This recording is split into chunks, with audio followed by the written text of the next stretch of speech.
Hi, and welcome to another episode of Surrendered Birth Stories. Birth stories, birth education, and the pursuit of surrendering it all to God. Let's get started. Hello, everybody. Happy Independence Day week. Happy 4th of July week. Whatever day you're listening to this, it is the week of our nation's birthday. We're excited every single 4th of July. I think we started about 5 years ago. We take a trip to, and it's the only trip actually that we definitely take every year. We don't take very many trips, but we take a trip every year to go see my grandparents in West Virginia. I still have 3 of my 4 living grandparents, and they live within like 5 minutes of each other. So we go see my granny and my grandpa, and then we go see my papa, and they are in their 80s and 90s and just living life, and it's so much fun. And so we go and stay at their house, and we go to this great ice cream place called the Dairy Cream Corner, and we go every night because we only go once a year. So it just seems fitting that we go every night. We eat great pizza. There's a pizza place called Colasesino's. It's delicious. It's absolutely phenomenal, like super thick crust, like deep dish pizza. It's really good. Fairmont is also like the hot dog capital of the world. So there's always like a hot dog stop. There's like all these hot dog shops everywhere, which is kind of funny because you definitely don't have that here in North Carolina. And they're also known for pepperoni rolls, which is like exactly what it sounds like. It's like pepperoni rolled up inside of a roll, and it's absolutely delicious. Maybe not if you have parosmia, but it is absolutely delicious. And so it's like we go and we hang out, and my granny and grandpa have this front porch that I've grown up on, and they have this porch swing that's been there ever since I was born. And that's what we do. We sit on the porch and we talk and we have coffee and the kids play. And we just have so much fun. And we always go for the 4th of July. So there's fireworks that you can see right from their house. And we sometimes go. I have an aunt and uncle there who have like a boat and some stuff on the river there. So sometimes we go there. They have a big wave pool called Wave Tech, which is the pool I grew up taking swimming lessons at and going when I used to live there when I was born. And we have such a blast. We take the kids there. They love it. It's just this annual really fun trip that we look forward to every single year. And we will keep going as long as they're there. We'll be there every 4th of July. So I'm really excited to do that. But I'm also really excited to introduce this week's episode. Sometimes in our naivety, we make decisions that with more information, we wouldn't have. And those decisions can lead to unfortunate experiences, especially when it comes to our births. Listen as Katie explains each of her 3 birth stories, 2 in the hospital and 1 at a birth center, and how she learned to have faith that God designed her body to deliver these babies and that she absolutely could. Well, welcome to another episode of Surrendered Birth Stories. I am your host, Kayla Heater, and I am excited to have Katie with me today. Katie, Hey. Why don't you go ahead and introduce yourself? Tell us a little bit about you and your family and your life. Yeah. So my name is Katie. My husband's name is Adam. We got married in 2017. He was actually a family friend of my brother-in-law, and that is how we met. And the rest is history. We have 4 beautiful men. I was blessed to have a bonus daughter. She is 13 now, but she was 5 when we started dating. And then we have 3 more beautiful kids after that. Titus is 5.5. Rowan is 3. She just turned 3. And Murphy, little baby Murphy, is 9 months. And Adam is a high school English teacher and football coach. I work full-time in the construction industry. I serve on the worship team at our church. I love that. It's a big part of ministry for me and serving, and I love doing that. So that is us. And I love seeing you there. We go to the same church. So yeah, that's always fun. Awesome. It's awesome. For a long time, we've both been there. Yeah. You a really long time. Yes. I'm Mhm. going on almost 2 decades now, not quite. We're at Mm, 17 years and counting. gosh, I know, that's great. time passes Yeah, by so quickly somehow. it is. Okay, but we're here to Yeah. talk about your birth stories today, Yeah. which I'm so Awesome. excited about. I So, am too. It's a wild ride. okay. So, tell me about getting pregnant for the first time. How did that go? How did you find out? What was that like? Oh gosh. Well, I'll start with this that I don't think we were planning on getting pregnant quite as fast as we did after we got married. I, like most young people do when they get married, I got on birth control, right? And only like a few months before the wedding did I get on birth control. It took a little bit, but it was a hormonal birth control, but it took a little bit to set in. But I started to realize this is not it. This is affecting me. It is really changing my hormones. It's making me a little bit crazy. And I really just did not like the way that it affected me. We started this conversation 3-ish months into our marriage of, okay, I don't want to have to be on birth control. What other methods can we do until we're ready to have a baby? But in the back of my head, important to note that I had also been diagnosed with endometriosis and a very mild case of PCOS as well. So doctors had told me when it's time, when we're having these birth control conversations, they've told me, hey, it probably will be hard for you to conceive. It might take a little while for you to conceive because my period was very irregular. I didn't have a set cycle, and they just told me you probably don't ovulate regularly either. It's probably going to be hard to capture that, and it might take a few months or more for you to conceive. And I guess they were just trying to set my expectations correctly. But so that's in the back of my head. The birth control thing not affecting me. That's in the back of my head. So we're like prayerfully having discussions over this. Maybe we just get off birth control and maybe we just say we're trying, but we're not really trying. We're just kind of leaving our hands open type thing because who knows? What if it takes months and months? What if it takes a year? What if it takes more than a year for me to get pregnant because of what I had been told? So I didn't want to wait a year after our marriage and then try and then it take forever. So I was trying to think of all these things. And so we just decided we were going to leave it in the Lord's hands because who are we to decide when we have kids anyways? Obviously being responsible, of course, but we were fine if we got pregnant earlier as well. We were very excited to have kids. So we decided to get off birth control. I think a couple weeks before that, my period had come that month. Had my period, off birth control that month. The next month came, and my period did not come. And next month? The next month. So, and I remember just being elated, so elated because I just thought it would take forever. I Right. don't know why it just stuck with me that it was going to take a long time. And that's just how it was going to be for me. And I needed to wrap my head around that. And the Lord was like, nope, you're going to have this baby right now. And so that was 5 months into our marriage. Marriage. Yeah. Uh-huh. Wow. Yeah. And mind you, we had Cadence already, who at this time she had just turned 7, and she was so excited to have a baby. So yeah, we were so excited when we found out. 5 months into marriage. Well, it'll just strengthen your marriage and bring you closer together. And it did, yeah.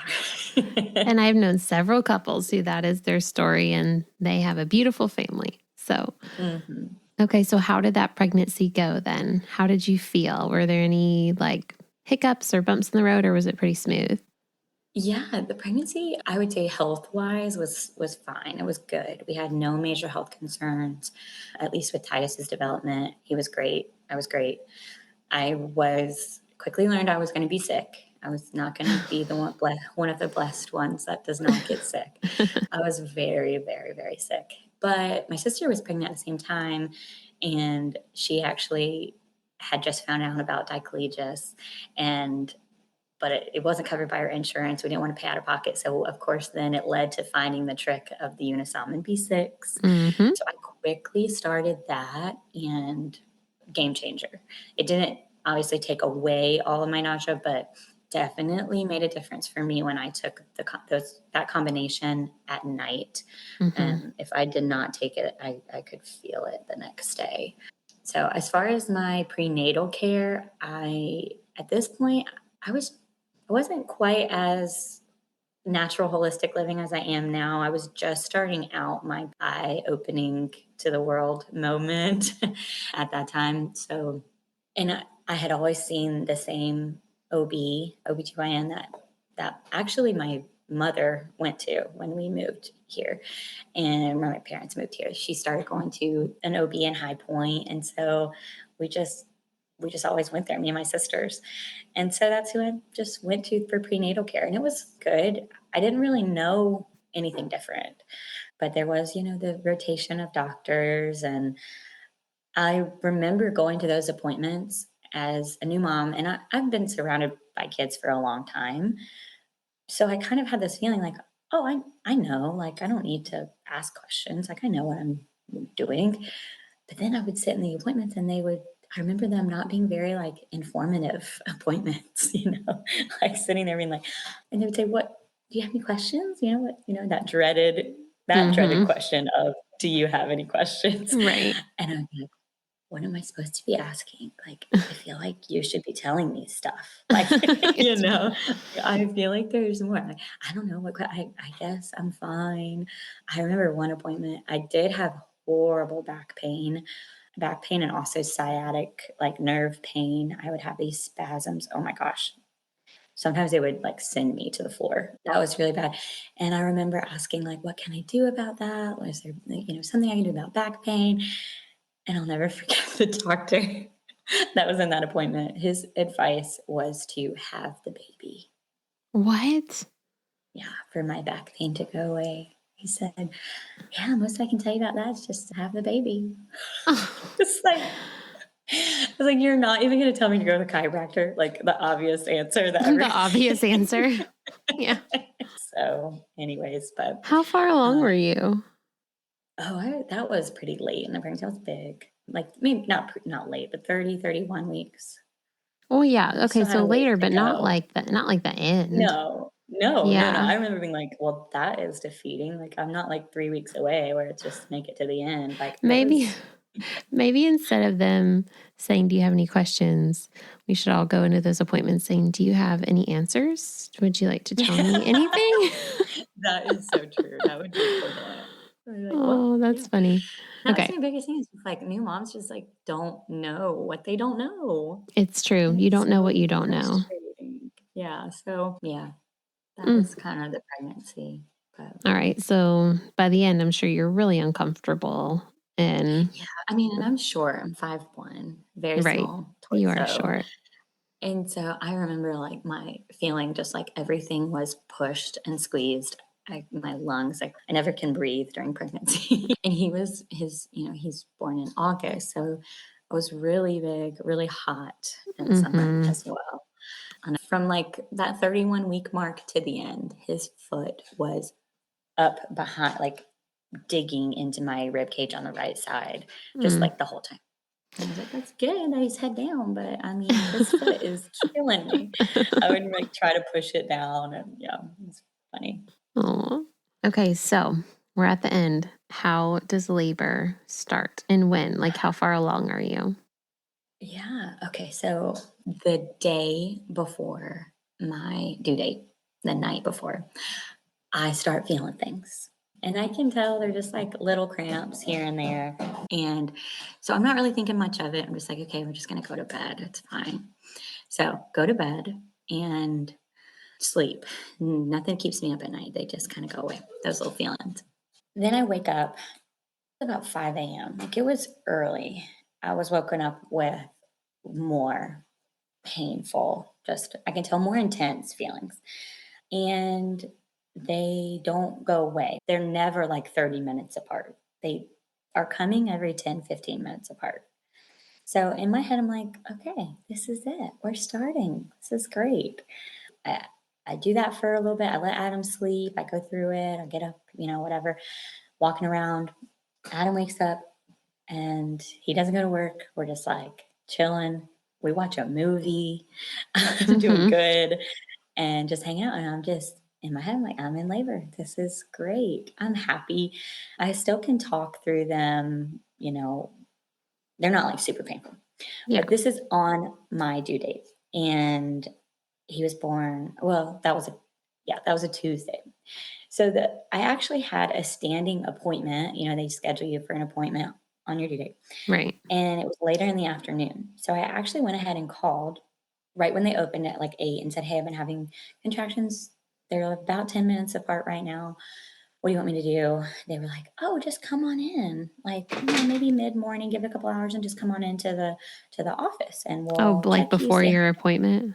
Right. So they Okay. didn't make me wait till the appointment time. And so I'm like, okay, that's great. So I get ready. They start to get closer together. They're like 3 minutes apart at this point. Okay, so I'm actually tracking them. I'm like, got my little app. I'm timing them because I'm kind of like, I'm very data oriented. I don't want to seem like, oh, I'm just assuming they're 3 minutes apart. I'm like, I want to know that they're 3 minutes apart. So I don't go in and I'm like, I'm making this up, even though they would never say, are you sure? But they might, So I was like, I have this to show you. Anyway, so I go in. They're staying about right, like low to medium, I would say, on the threshold of where I thought pain scale or intensity scale. And so I go in. The doctor checks me, and I am a 1 centimeter. Like he's like, you're barely a 1. Okay, and very cervix very thick. And so I was like, okay, I was expecting that. I probably didn't even need to come in, like, but Yeah. who knows? This is 2 or 3 hours after I started labor, so Oh, yeah. and it's my first baby. Who knows if I'm going to move quickly or not or whatever.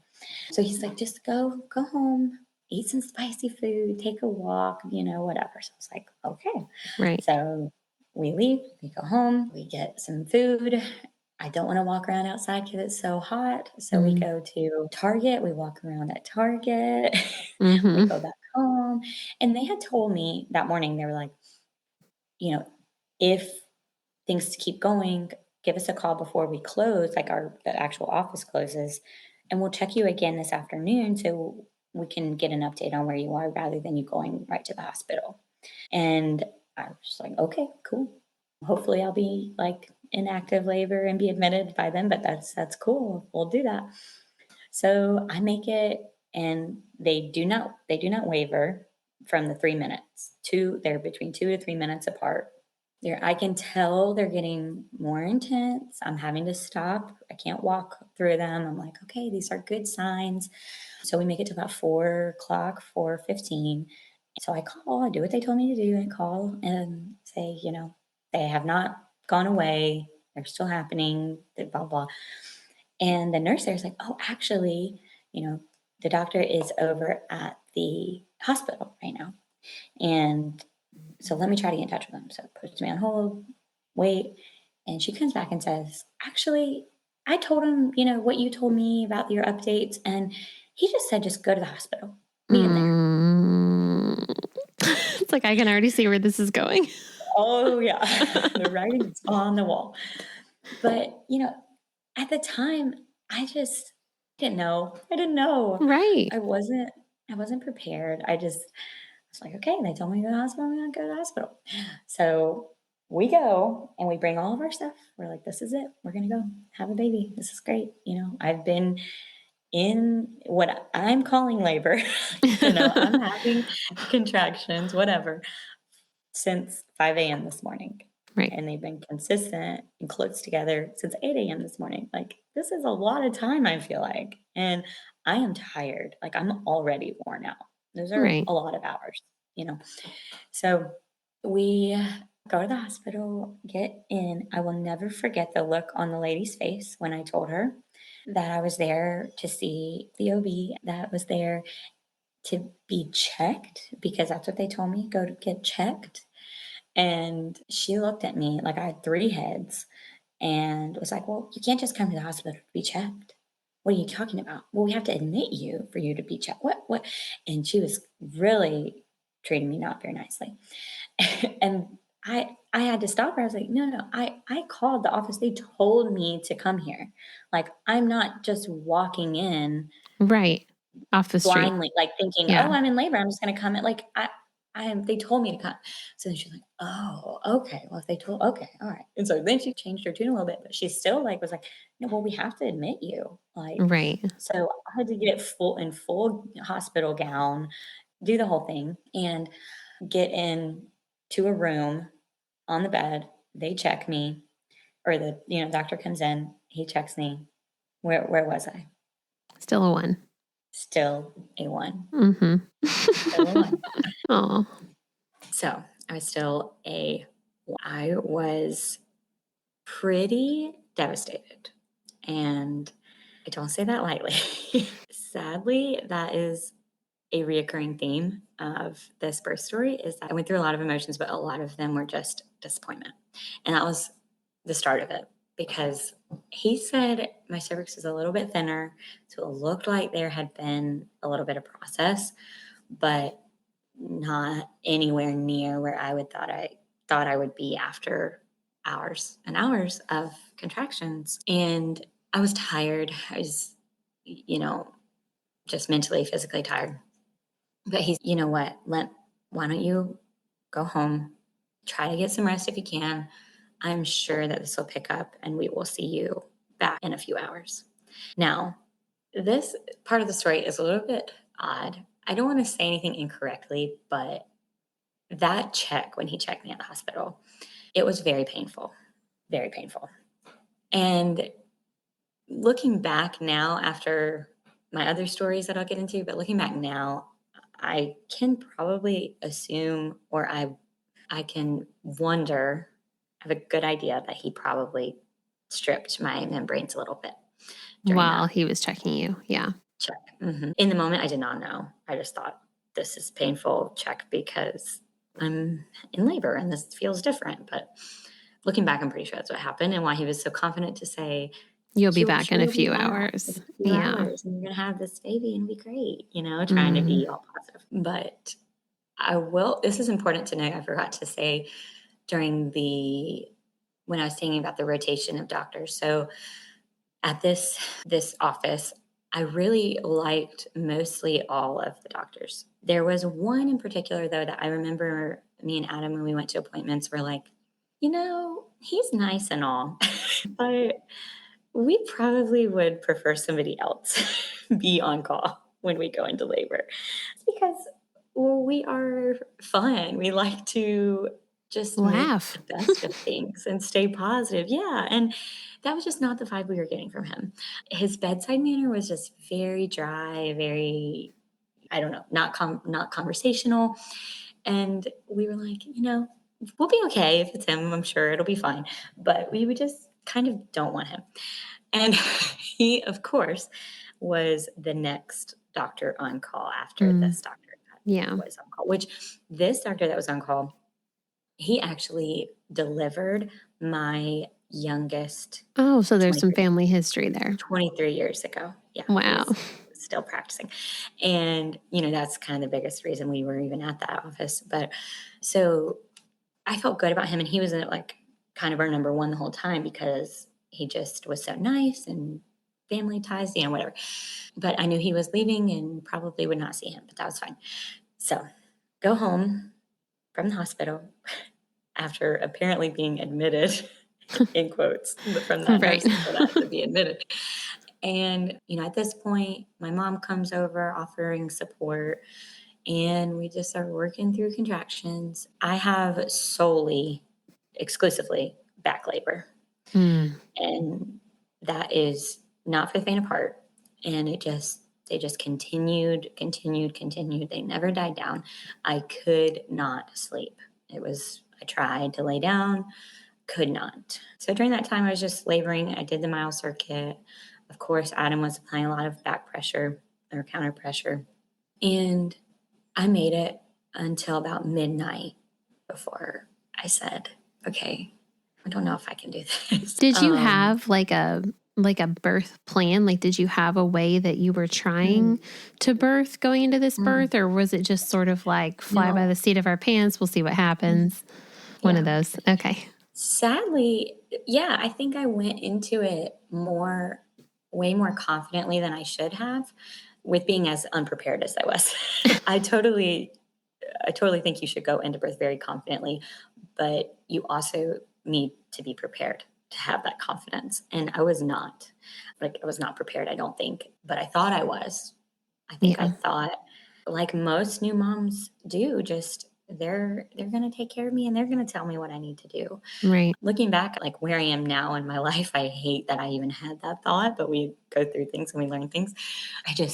I do wish that I would have spent more time developing that birth plan, Yeah. developing the do's and the don'ts, the wants, the vision for my birth. Because I really didn't. I didn't. I did, like I said, this was beginning of my more natural journey. So I knew I wanted to, if I could, go without pain medication.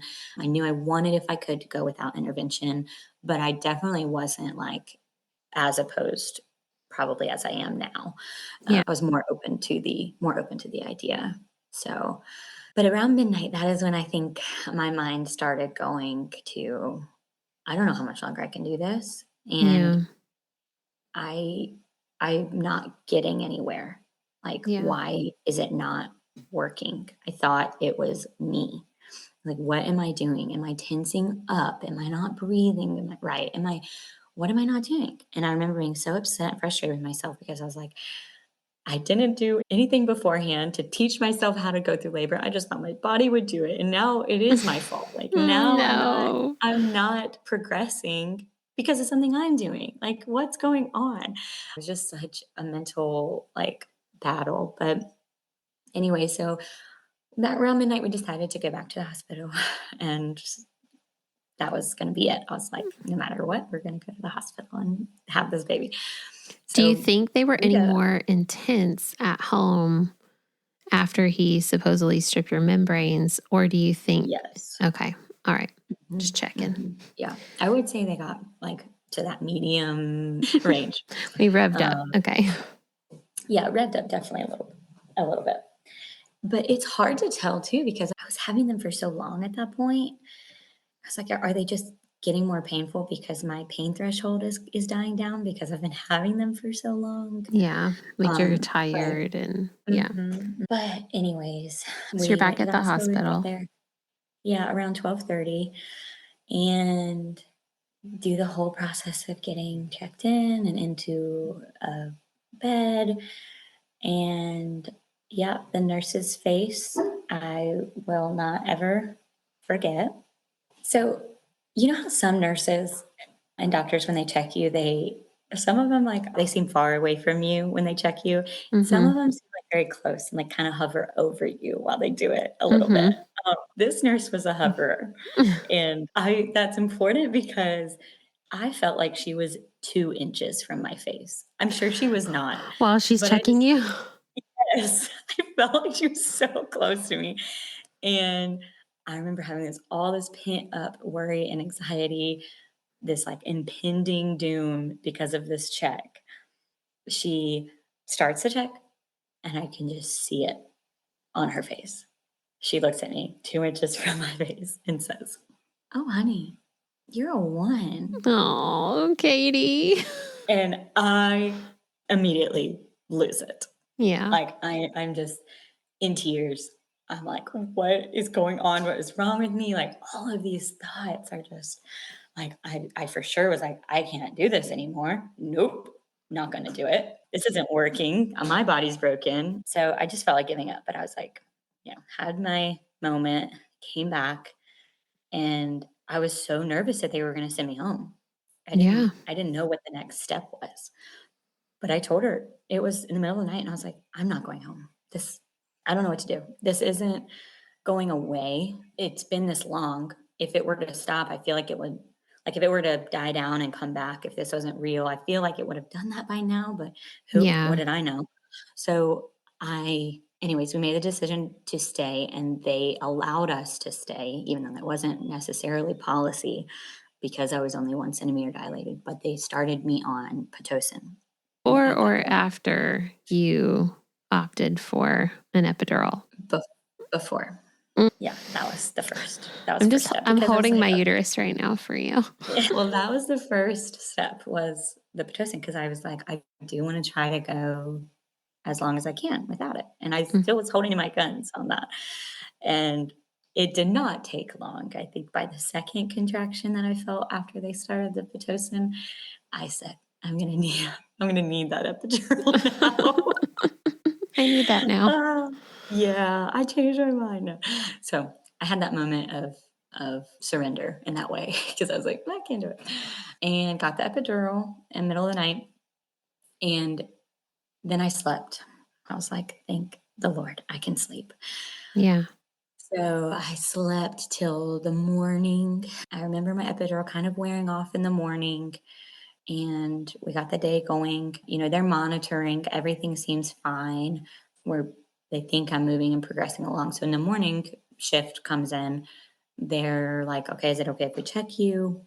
Sure, let's see where we're at. Because it's just such a shift when you have an epidural because it's like, are you going to move faster? Are you going to move slow? What's going to happen? But I have the Right. Pitocin, but I've been in labor for so long, so I don't what's going to happen. And so they check me in the morning, and I'm a 3 centimeters, Yay. 3 centimeters dilated. And At least you so, of made progress course, that time. exactly, yeah, just hearing a different number other than 1, I mean, that number will always haunt me now, but anyway, so we keep going. We try different positions. I'm flipping over, like, there's different positions with an epidural, that's funny, but I, like, go on Yeah. one side, and we try the peanut ball, Mm-hmm. and that really helped, but I can kinda, like, fast forward through the day because it took all day. I was progressive like, it was getting checked every so often, and the peanut ball was really, like, the biggest thing. So, you know, that separation of my legs and opening up my pelvis really helped once I got going.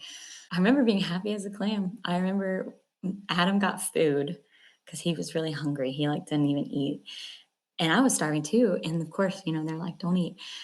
And I remember not even caring that I couldn't eat because I couldn't feel the contractions. I was like, "You eat, honey. You have a great time. I just am happy I can't feel these Yeah. contractions." So in the day, and then it was going so slowly, so I was like, "I'm bored."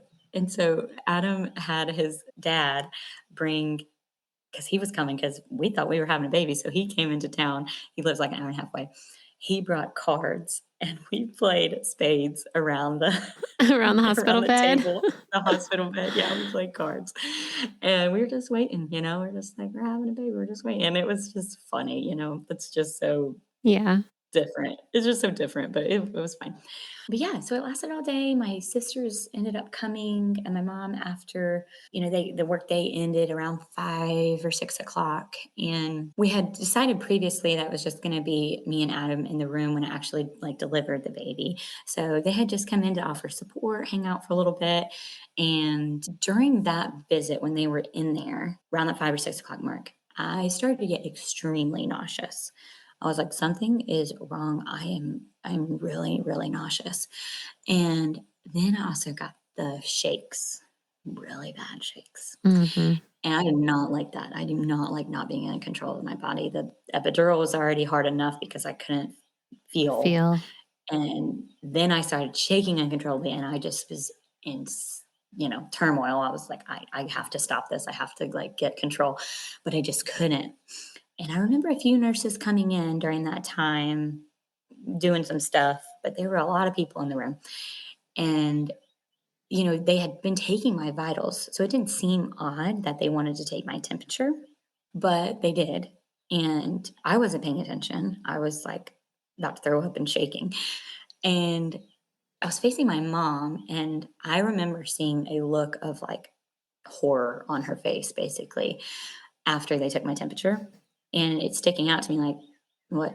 I mean, I meant to know what's going on, like, "What?" And then next thing you know, the doctor comes in, and it was the doctor, if you remember, that we didn't want, and he came in as dry as could Dry. be. Mhm. and he sat down on the bed actually as I'm going through it, and he's actually being very patient. He was calm, which he always seemed calm, but he was calm, and informed me that I had a 103-degree fever and I had a uterine infection and that we were going to need to deliver the baby as soon as possible. I have a lot I could say about that, but I'm going to refrain. So you can say anything. So, but your water hadn't broken yet, right? Oh, you know what? I forgot at that point. They broke my water after they gave me the epidural. Oh, okay. Mm-hmm. Okay, so it still hadn't been broken for that long, though. Mm-hmm. Only like during the day. The reason that I'm pinpointing that infection was because I had been checked like 1,000 times at that point. Right. All day, the day before, multiple times, and throughout the day that day. So, well, also epidurals. That's a risk of epidurals too, is maternal fever. Okay, so what was their plan then for getting you delivered as soon as possible? Okay, so I also skipped a point. I'm so sorry. Right before they took my temperature and everybody came in, they actually did a check, and that was like that 5 or 6 o'clock mark, and I was 8. I was 8 centimeters. Okay. And I remember being like so rejoiceful, like we're almost there. This is awesome.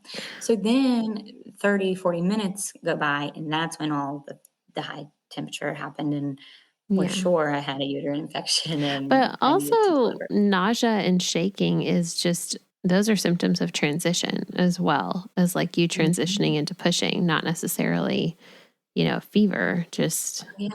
Yeah. Oh, yeah. Mm-hmm. Okay. Yeah. Well, which makes sense because when he came in and it had only been 30 or 40 minutes and he's telling me, okay, this is an emergency now, I took that as, if you are not ready to push right now, if you're not 10 centimeters dilated, we're about to go to the OR. Right. And so he sat down and was checking me. And he says, but good news, you're 10 centimeters. So to think that I was in transit, like that makes perfect sense. Yeah. But he, is telling me, okay, we're going to need to get this baby out. And he's just being very stern.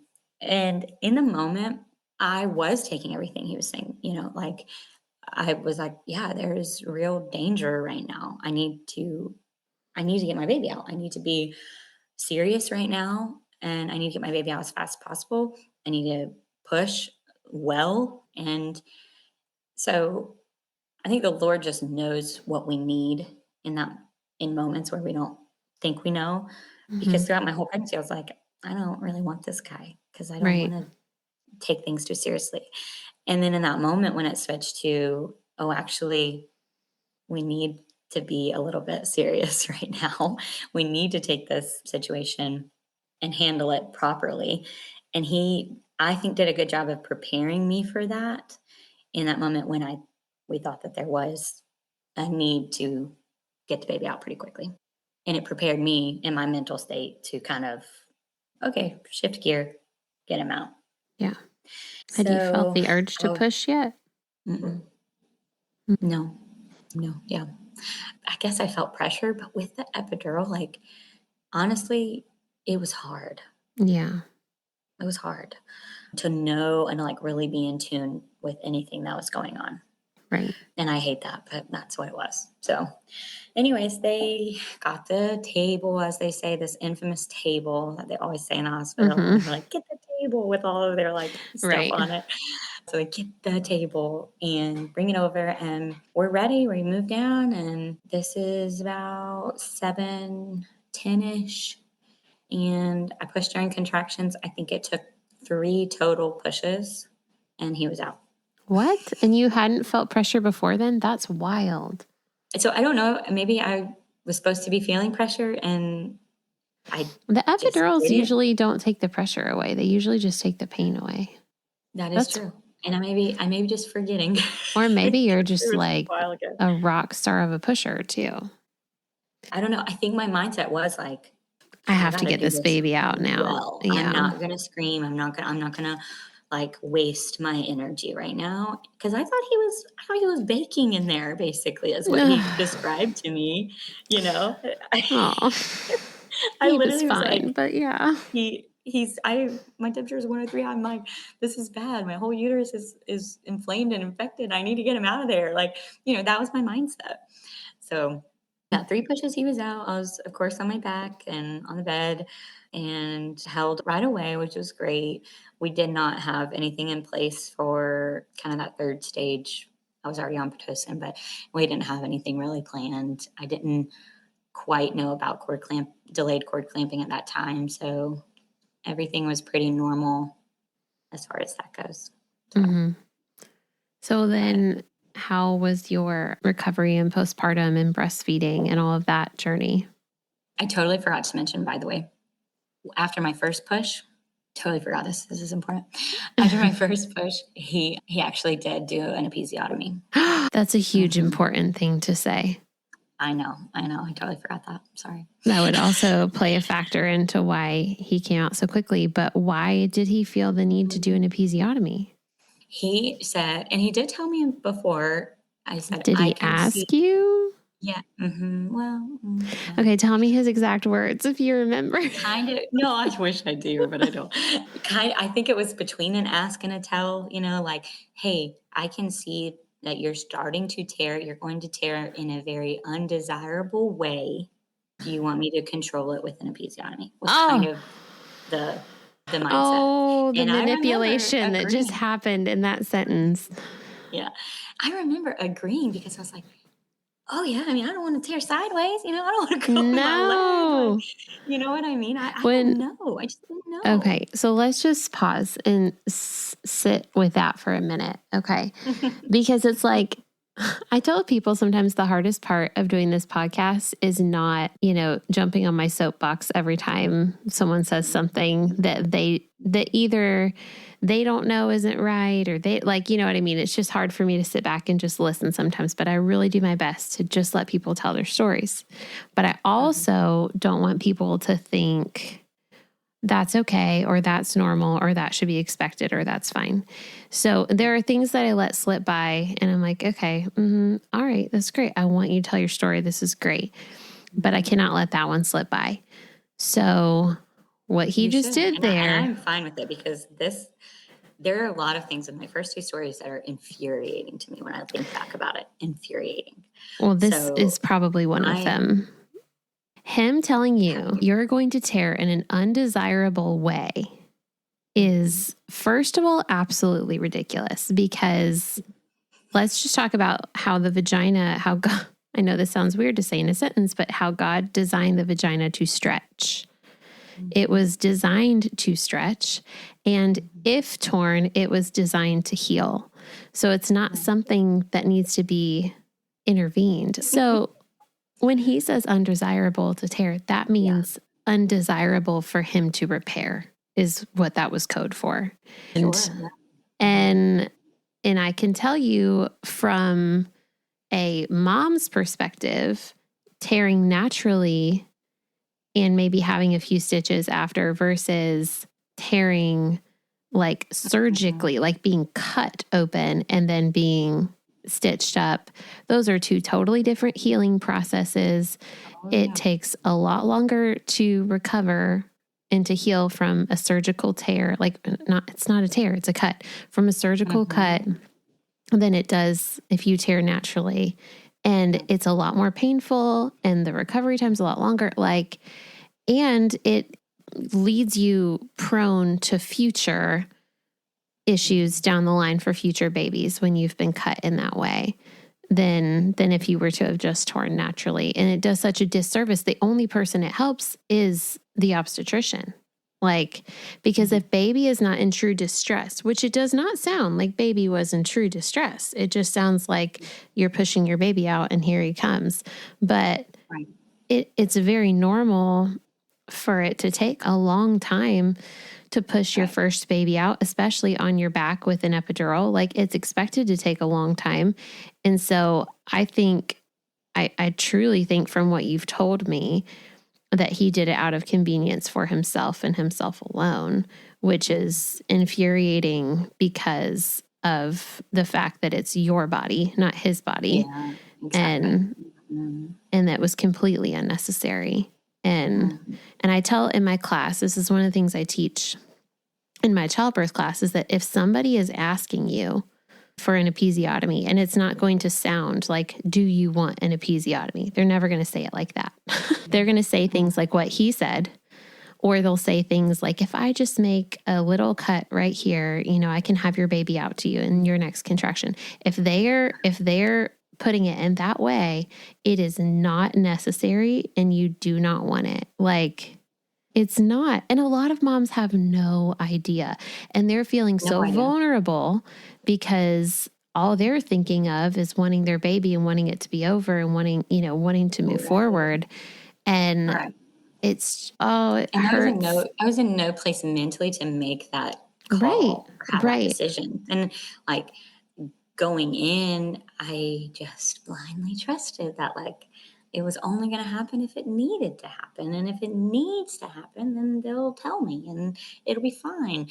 Not like in the moment, I'm going to make this call and because you think it's going to happen in an undesired, basically it's going to be worse for you if you don't want me to do this. That's how he presented it. And let me just tell you, if you need an episiotomy and it is a true emergency, they're not going to ask. They are just going to do it. If they actually need to get the baby out in an emergency style situation, there is no asking. It is their judgment call. But when it's not necessary, they quote unquote ask, and it does not sound like an ask. It sounds like this is what we should do suggestion. Oh, okay. All right. We'll move on. But I just had to say that I couldn't let that pass by and let some first time mom out there listen thinking that an episiotomy is perfectly normal, expected, and okay, because it's not. And we can talk more about that maybe in a Q&A episode, but let's. That would be a good topic too. Yeah. Okay. And that's just also know that going in, it could have been on my birth plan and informed to him before we even got to that point. Right. So and he never would have suggested it at that point. Right. Okay. All right. So how did that play into your recovery, Katie? So my recovery, because of that, was really rough. Definitely. And I know this now because I've had other births, so I have it to compare to. At the time, I guess I thought it was normal to not to be really painful to sit up all the way. It's that's normal. You're going to have pain there. You just had a baby.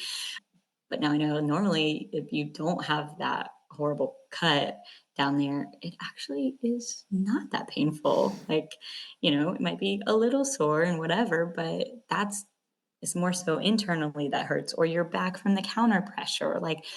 But I actually had a wound down there and that was healing and had stitches. And so that part was really hard. But as far as, nursing and that as part of the recovery, Tice latched really easily, quickly, very well, strong latch, very blessed by that. And also, because of this infection, they wanted to keep us under observation at the hospital for longer. So we were there for, I think, 3 days. And so we were, I was recovering there a lot. It was just an extended time. They wanted the vital checks. They wanted to make sure that Titus didn't have any subsequent infection from that process. And I had to do a full, I did a round of IV antibiotics. So I had to have the IV longer than I really wanted to. And then thinking about this now makes me cringe, but I had to have an antibiotic when my milk was coming in. My milk came in when I was at the hospital, which I was not prepared for. I didn't have breast pads. I didn't have my Haka. I didn't have things that I wanted, but we were there longer. So my milk just came in and I was engorged and everything in the hospital, having that hormonal shift as well. And so it was a little crazy, a little wild. I was nervous that something was wrong with Titus. He did have an infection. That was kind of I was hyper aware of that. I hated being in the hospital setting. I didn't want the hospital food at all. So the only way to get food was somebody bringing it, which I have a large village and family, so they were awesome to bring stuff. But then, at night and stuff like that, we had to send Adam out to get it, and then I was by myself, and that wasn't fun. Yeah. So it was a lot of emotions, very strong emotions during that time, and just pain that you don't want Mm-hmm. and is unnecessary to have. So Mm. I'm sorry. I'm really sorry. it's all right. I mean, I know we don't know what we don't know, but I'm still sorry that happened. Yeah, for sure. But I was happy it was over. It was just a long process. Yeah. Long, I mean, it sounded a like it long was, process. let's see, 5 to 7 to 36, like 38 hours beginning to end. Mhm, Yeah. mhm. Which for a first labor and birth isn't insane. It's a little more normal, but it's still, I mean, when you're going through it, that's long and hard. Long and Right. hard. So, after all that initial recovery and things eventually went on to be smooth Mhm, and your mom and figuring it out, mhm. how old was Titus when y'all decided, or if you decided, to have Yeah. your second? Mm. So he was 1.5, I guess, 1.5. Thinking about that now, it seems like he was still really young, but I think at the time he seemed so big and old, and we knew that we wanted to have more, and we didn't want the age difference, like, didn't want a humongous gap, and we felt ready. Titus was still nursing. He was a great nurser. We were very blessed by that. But we decided to start trying around that 1.5 time.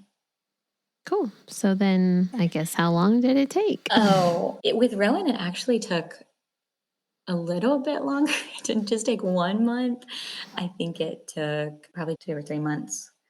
But I never got off or got on birth control again after that. We just did, like, natural family planning, and so it was pretty quick, which is great.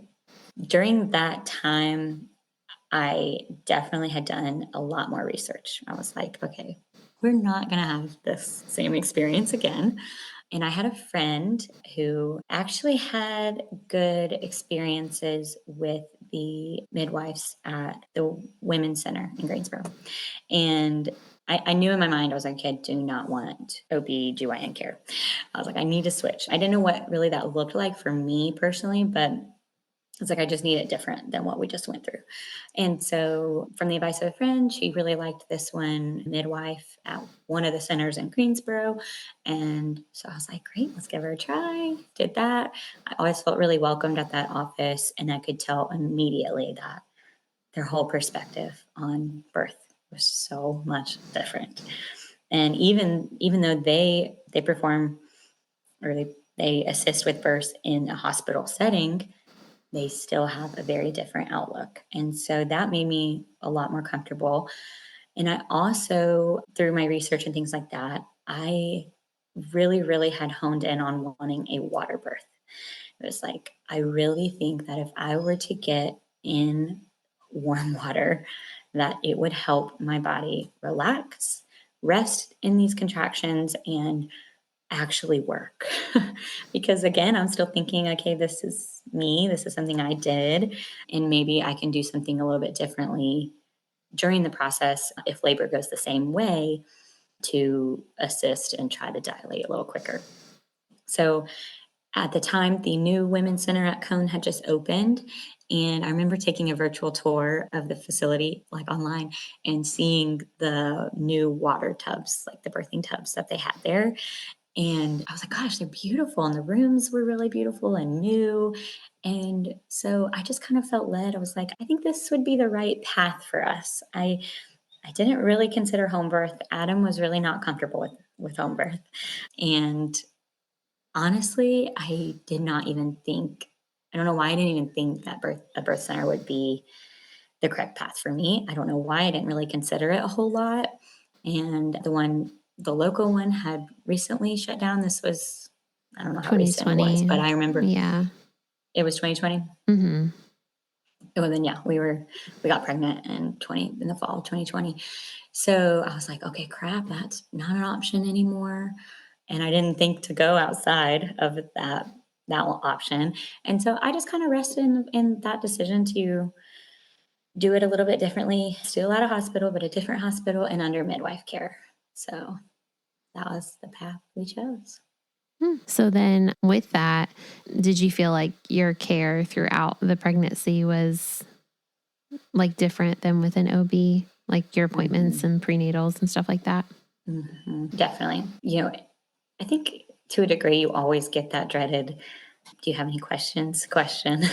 But there definitely was a difference of it's just more intention with appointments. She would sit with me and ask me about my family and my other kids and how I was feeling emotionally, which that never happened, and it was way more, I felt, geared towards preparing me in an emotional and physical way than just worrying about checking boxes. Yeah. And I really appreciated that. And I felt way more comfortable to explain worries that I had about the birth and from past experiences, and got a lot of reassurance that that's not how a midwife is going to approach your care. And, here are some things we could do differently. And there was a lot more comfort. So I definitely saw a big difference in that. Good. Yeah. So then this time going into birth, you had a plan and you wanted a water birth, and that was the goal.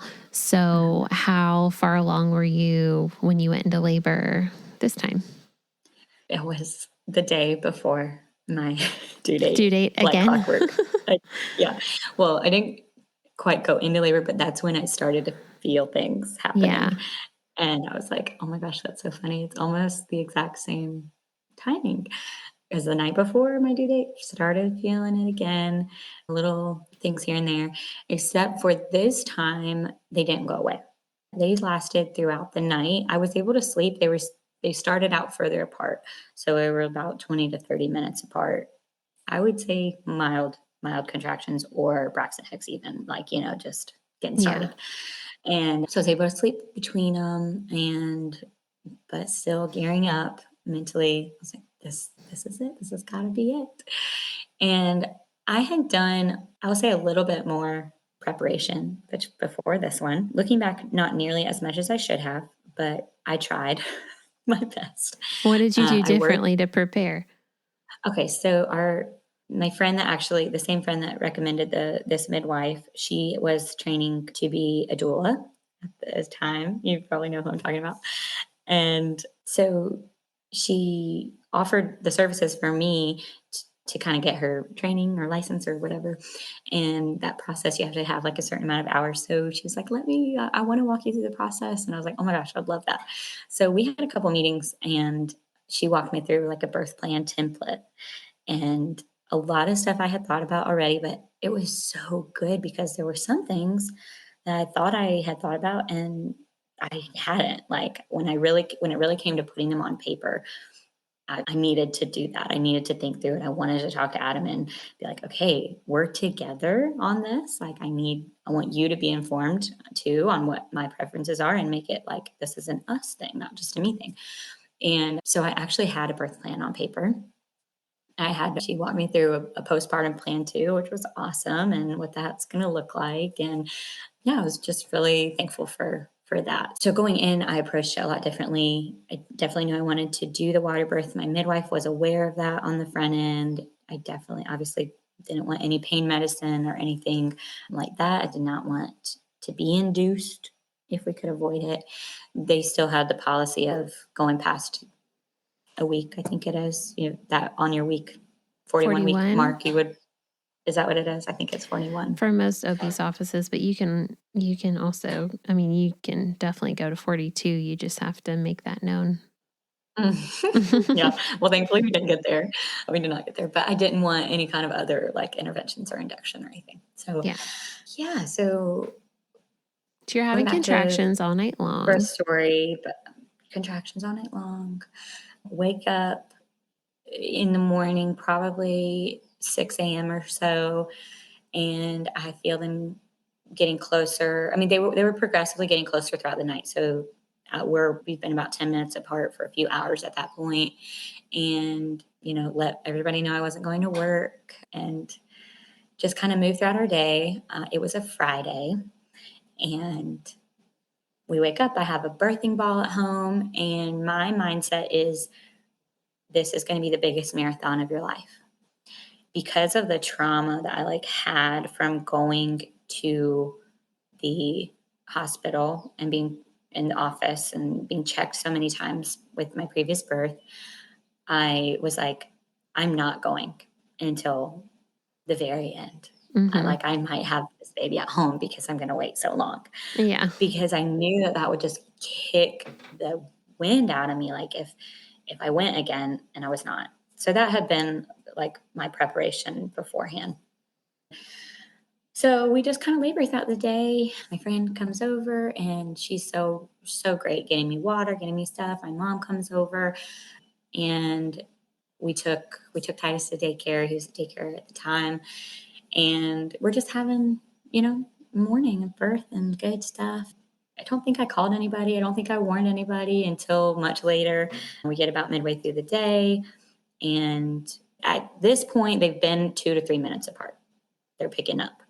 So I feel like they're about medium, but again, it's so funny because when you start going into labor, you're like, are these painful? I don't know. I can't remember how painful they get. Do you Mm-hmm. have that where you forget what level, how Right. to Is this gauge them? intense or not? I don't remember. Yeah. Because when they start, they feel intense, So I was trying to go through that gauge pretty much all day, but they were very consistent. I remember doing the mile circuit and just doing as many things as I could, but also being cautious because I really didn't want to wear myself out a lot. Yeah. But at that point, I had eaten some food. I had gone on a walk and curb walked. But I remember during that walk in the afternoon, I was not able to walk through them. I was having to stop, breathe. Adam was having to counter pressure. 100% back labor, horrible back labor still. And I get back, and I remember kind of feeling, okay, I remember praying Lord, I feel like I'm going to give up. I feel like I'm going to draw the white flag again. And I really do not want to. I really want to make it. And the Lord reminded me, he was like, hey, you have not put your worship music on. I was like, oh my gosh. I had prepared this beautiful soundtrack because worship is such a big part of my life. And I had spent months preparing this soundtrack to play, or whatever, to play during labor, and I hadn't put it on yet. So when I got back from the walk, we put that on, and I was on the birthing ball, and Adam rubbed clary sage on my feet with some oil, and oh gosh, I loved that moment. I just closed my eyes and I just sang. And I remember even my friend saying, okay, we got to remember this for next time. Why do we wait this so long to put this music on and Yeah. to rub her feet? We should have been doing this all the time, because it's just a mind shift. So anyways, we went about 3 hours more after that point in the labor process. And during those 3 hours, I really felt like they were getting more intense. I could notice an increase of, okay, that's a big one. That's the painful one.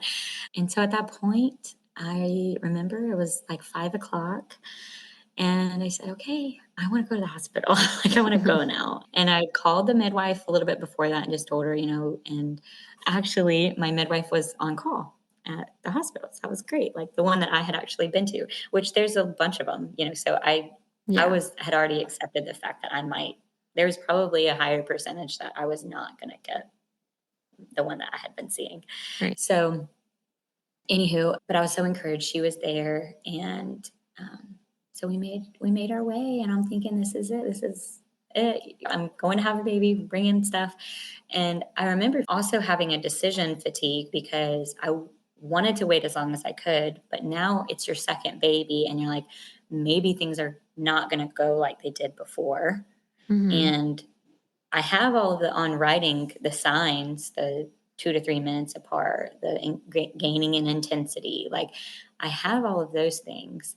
I had also lost my mucus plug a couple days before that, like a lot. And so I just had all these stuff. It's like, this feels different. This feels right. Like, feels good. Yeah. And I was like, I'm not prepared to have a baby at home. So I don't want to wait too long, because what if this is really different, you know? Mm-hmm. So anyways, we felt peace about going to the hospital. But the checking in process there was not the best. While I was in such a, Well, you're in I've, active labor. while I'm in labor, yeah, yeah. And this was also during COVID. Right. So all of the COVID precautions and different policies were in place. And so they had to ask me a lot of questions that I did not want to answer. That was horrible.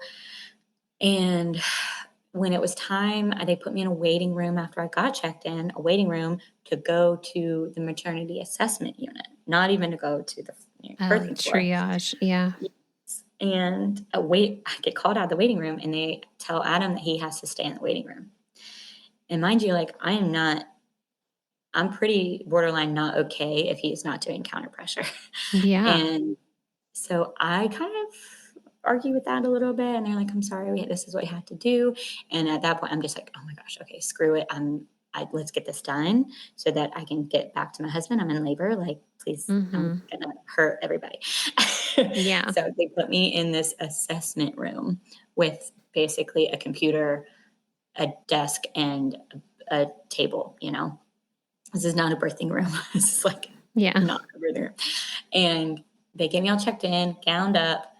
They have to do a dreaded COVID test and touch my Mm-hmm. brain with that stick. Stick. And I was so mad the whole time. And I eventually had to add, like, after they got me hooked up to monitors and all this stuff, and I was just like, I had to ask. I said, "Can my husband come in here, please? Like, what is going on?" And they were like, "Oh, yeah, your husband's in the waiting room. So let me go get him." And then, like, I was like, "Did you forget? Like, did you think I was here by myself? Like, Right.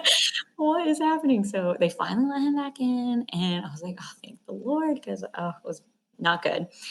And my midwife came in. She said, "Hey," and then so finally they were like, "Okay, it's time to check you, see where you are. This is the next step in the process." And they checked me, and I'm a 2. Oh. I'm in A 2 one with your centimeters. first baby, a 2 with your Yeah, second baby. 2. I thought that to myself, at least she didn't say 1. At least she Yeah. didn't say 1. So it was horrible. I felt so, again, just really, really defeated, emotionally, physically, just tired. I was like, "I can't do this. Like, it's horrible. Like, why is my body doing this?" But at the same time, I was like, "Okay, if I could just get into the water, please, can I Mm-hmm. get into the water? How can Yeah. we do that?" But of course, with hospital policy, I can't be admitted. I can't. Right, because you're still a 2. I can't go up to the floor to get in the tub. I can't start my labor process. It's just all of these hoops you have to jump through. It was, to combat that was really hard. And my midwife was definitely on my side for sure. But I was having a lot of anxiety, and I could feel my heart rate rising. And it was not pleasant. But trying to get the sequence of events correctly, because my midwife knew, because of our extensive conversations of my first birth, that what I wanted and why I wanted it, and she was going to help me and do everything she could to get me to what I wanted. Mm-hmm. So we had lots of conversations. She was very cool, calm, and collected, talking to me about my options. And all I knew is that when one of the nurses came in, she didn't mean anything by it, but when she kept telling me that I was in early labor, I just wanted to, like, the anger in me. I was like, this doesn't feel like early labor. It Mm-hmm. doesn't feel like early labor. And Right. it's been at this point a long, long time, since last night, that I've been having contractions. Or that doesn't seem like early labor to me. I'm not no expert, but please stop telling me that I'm in early labor. She said Mhm. it like 20 times, like trying to be nice, like, oh, honey, you're good. Like, you just need to go home. And that was the trigger of like, she said, I need to go home. And in my head, I was like, I'm not going home. That's not happening. I'm at this hospital. I'm having my baby. And so shortly after that, they took my vitals one more time, and my blood pressure was high, very high for me, at least. It was like in the 140s over, I don't know what it was over, but in the 140s. And so my midwife came in with an idea, and she wanted to run it by me. She said, listen, like we can't admit you, but we just took your blood pressure, and I'm sure you saw, but it was high. And if we are saying we're evaluating you for gestational hypertension, Then we can admit you. then we can admit you. Well, there you go. And There was and you're probably, I your blood pressure's high because of all the anxiety that you're because having. exactly, yes. But here's the kicker. And she told me this in the moment. She said, but I don't know if that's what you want, because they have all of these rules and regulations again about when you can and cannot get in the pool, Right. If your blood in the pressure's high, tub, you whatever. can't get in the tub. Can't get in the tub. And she said, at this point, it's already been high once. If we check it again and it's high, then it's a no-go for the tub anyways. So this is something I can put on paper to get you admitted to start the process if that's where you are, but it does mean no water birth. And Kayla, I mean, I just was in such a bad headspace anyways that I was like, it's not going how I wanted it to go already. I'm not going to get what I want. Fine. I just don't want to go home. Yeah. I just can't go home. And looking back, I definitely wish I would have made a different decision. I wish I would have gotten in my own dang tub at Yeah. home. Right. I was going to ask if you had done um, any water stuff at home.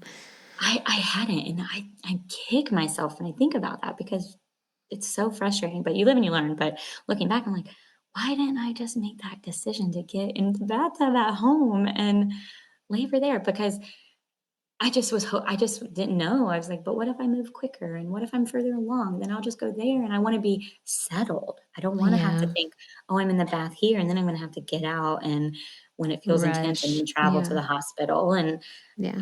I just was it is what it is, which I hope this is encouraging somebody to do a home birth, because looking back, I'm just like, if I was just planning on being at home and in my own space to begin with, I wouldn't have had to do all of these things and hear Decisions. the word Yeah. policy or regulation or anything. I don't want to hear any of that. I just want to have my baby Right. and do the best thing that's going to support my body to have my baby. But I didn't feel like I could do that. So, anyways, we get through that conversation, and I just say, let's do it. That I have to be officially diagnosed with that, to be admitted. I have to stay in that assessment room for 4 hours. That's the rule, is you have No. to have high blood pressure consecutively for 4 hours. Ew. So, You had to stay in that little tiny room for 4 hours? that was the plan. That was the plan that I knew I was gonna have to do. So, she came in about the time, this was like 7 or so o'clock, a little bit after. She told me the big news at this point. There's some big news that I did not know. I don't know if it was this particular Friday night or if it's something in the hospital. I haven't looked, but there was no midwife on call Friday night So it's just gonna be from like 7 p.m. a resident OB? Mhm. Mm. So this is the news that she gives me So at that point, did you after wanna go all of home? this. Yeah, exactly. Bye. I'm Change your like, mind. Adam, could you look some YouTube videos? We're gonna go home and have this baby. But anyway, so that was the big news, and I was like, "Are you kidding me? Who was ever going to tell me that? It's just, what is going on? How can I have midwife care my whole entire pregnancy, and then you drop this bomb on me? And of course, I go into labor, and I'm going to have my baby on a Friday night. Of course, that would happen to me. Like, how could this go any more wrong than I thought it Mm. was going to go? Just, oh, it's so frustrating. So, anyways, she tells me that around that point, And also part of my birth plan was very much, I was like, I do not want to be checked. Do not check me. Other than that, Because check to get into the hospital. right, exactly. It was like I want to go as long as possible without being checked. Largely because if the infection or whatever with Titus's birth. Right. So they didn't want to check me, but she also said, if you want me to do one more thing to get things moving to ensure that we're having progression, if you want me to, I could strip your membranes. And we talked about that because I think she checked me at the same. Like she said, I'm going to check you, and if you want me to, I can. It was kind of like a depending on where you're at type thing. Mm-hmm. And it had been a couple hours, and so she checked me, and I was a 3, I think. And I was really nervous that I was going to stop or I was going to stall or it wasn't going to move forward because I still was in the mindset I'm going to do this thing naturally. And so I did agree to have her do that. And that was so painful. Mm. So painful. Yeah. I remember just like crawling up the table trying to like get away. Get away. Yeah. And she told me, she said, this is going to hurt really badly and it's going to make your contractions way more intense. Mm-hmm. And I thought they were already intense. And so, but I agreed. I said, let's do it. We got to get this thing moving. Let's do it. So she does that. I have a few more pretty intense contractions.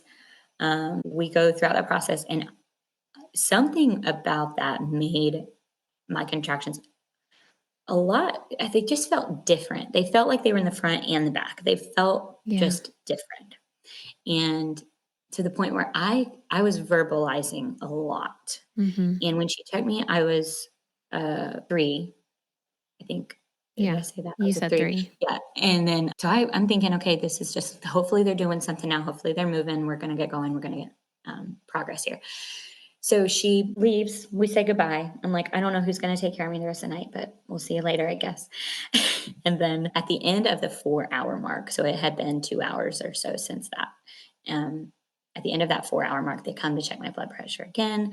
It's still high, and I guess that's a good thing because 'cause they're gonna admit me, and then something happened, I can't remember exactly why, but maybe it was because of how vocal I was being or how much pain I seemed to be in, or maybe they just wanted to check me one last time before they admitted me. I don't really know, but for some reason, they checked me during that time as well, and she was checking me, and I had a contraction, basically. And I was in pain. I was moving a little bit. But this nurse, I remember, said, "Oh my goodness. Oh my goodness. We gotta get you upstairs."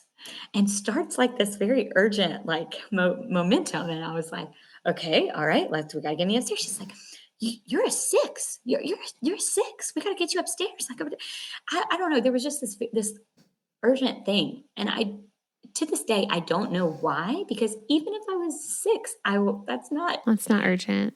it's not urgent. And maybe it was because I went from a 3 to a 6 so fast. So they're thinking, okay, this is moving and we need to go. I really honestly don't know. So But they that's going to wheel mess me with up. your blood pressure and anxiety and everything too. Exactly. So they wheel me up. One of the nurses, when I get in the room, is like, "Get the table, call the doctor." And I'm like, what You're is like, I'm going only a on? 6. What's I'm not happening? having this baby right now. Is there something they're not telling me? And anyway, so we're waiting for the doctor.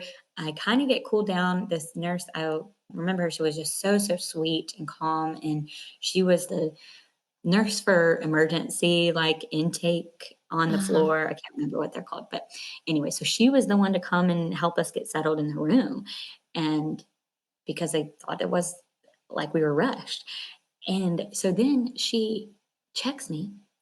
This Again. is what I'm saying. I don't know why I'm being checked so many times. Yeah, I honestly don't. But I'm not in the mindset at that point to be like, no. So she texts me again. She goes, okay. She whispers at this point. She says, okay, I don't know what has gone on right now, but I'm gonna slow us down because I think that whoever checked you was mistaken. You are just a little bit over a 3 right now. Oh no. And I was like, "What? what the heck do you mean I'm a little over 3 right now? That's not possible. She just checked me and I was a 6. And I told her, I said, she was checking me during a contraction. Like, Yeah, I when don't it was know. putting more She didn't pressure on it. yeah. Yeah. And so that definitely could have been why it seemed like that. But I was like, what does this mean for right now? Do I have to go back downstairs? Like, what's gonna happen? And she was like, no, no, we're gonna let it be. And we're gonna have this baby. Because I looked at her and I said, because I don't think I don't know how much longer I can go without an epidural. Mhm. And that was my mindset at that point. Sadly, I was just kind of, I was like, if I'm at a 3 right now, mm-mm, Mm. sorry, I tried. Like, I tried my best, but Yeah. I didn't feel like I was helping, like aiding my body along in the best way that I could. So, anywho, a little bit after that, she called for the epidural. I remember the OB came in at the time, introduced himself to me. He was very, very nice, very pleasant. Just said, happy laboring. We'll Good luck. see you in a little bit, Mhm. which was good. And I got the epidural. So silly at the time. They made Adam leave the room while the person to get the epidural came in, I think to limit the amount of people in the room at one time. Yeah. And so the sweet nurse that was in there when we first got up there, she came in and I held her while they did the epidural. And she was great. But I was like, this should be my husband. Like, this makes no sense. This Yeah. makes no sense. Like, have her step Um, out and him step in. exactly. Yeah. But we got that laid down and it is, getting late. It's like 11 or 12 at night. And I'm having bloody show. I'm having signs that I'm progressing. We let it be. But about an hour after the epidural, I can hear the nurse on the phone with the doctor. And she puts the phone down and comes over to me and goes, okay, so the doctors have asked me to ask you if we can start Pitocin now. Why? And I said, and I had already told this nurse, like, this is my birth plan. I don't want this. And I guess they thought because I had already conceded to the epidural that I was going to do that. Yeah. And there was literally no reason. I was having bloody show. Like, there was no reason I other can than tell you to the reason. To hurry hurry it me up, up. hurry me up. And it's nighttime. I've noticed this a theme with so many people who've told me Yes. their stories that it's like, well, it's Mhm. nighttime. Let's just go ahead Mhm. and they put everyone on pit at night. And I'm like, what? That's, oh, again, I have a lot I could It's say about horrible. that. I'm not going to. I'm just going to let you keep talking. But so did you Yeah. say no? Oh, yeah. Oh, yeah. I was like, because this time I knew what I wanted, what I didn't want, and I had that epidural, so I was like, now I can think. I can think for myself, and I Yeah. can speak, and I can tell you, heck no. So, anywho, she told the doctor no, and we're just progressing. They have those monitors on me. We're progressing. About an hour later, doctor calls again. I can hear her on the phone. I don't know what about this phone situation. I don't know, but I hear, and I actually hear her say to the doctor on the other line, I do not think that she's going to want to do that. This is not a part of her birth plan. And I just was like, yes, Yay, like, oh my nurse. gosh, like you spoke up for me. Like, that was awesome. Like, thank you so much. And she said, but I will ask her. And she came over and I'll never, she gave me her opinion. She said, hey, your contractions, I'm tracking them. They're not slowing down. You're showing great, you have bloody show, you do this, that. I don't really see a need. If you do not want it, you can decline it, and as if I don't already know that. So I'm Right. like, yeah, nope, not doing it. Thank you though. Pitocin Goodbye. again? Yeah, that's what they Okay. Like yeah. it was like an hour later, so he's trying Yeah. again. Yeah, trying again. So anywho, she told him no, it was fine.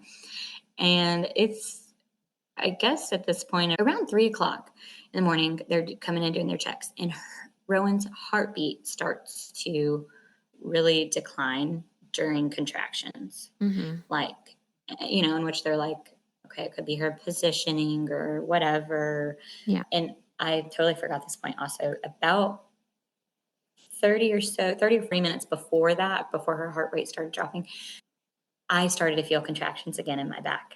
And I Mm. was like, hmm. And it's like She's kind of getting like, lower. yeah, it's kind of funny because I'm like, well, once you start feeling contractions again, you start feeling it after you haven't felt it for a little while. You're just like, mm-mm, I don't want to feel it. Mhm. I don't want to feel it. So they gave me a little bit more dosage in my epidural, and so that thing had just kicked in when her heart rate started. So I was like, okay, don't love that. Are we close? Because that sucks because I just got more epidural because I thought it would be a really long time still. So, Yeah. but it's okay.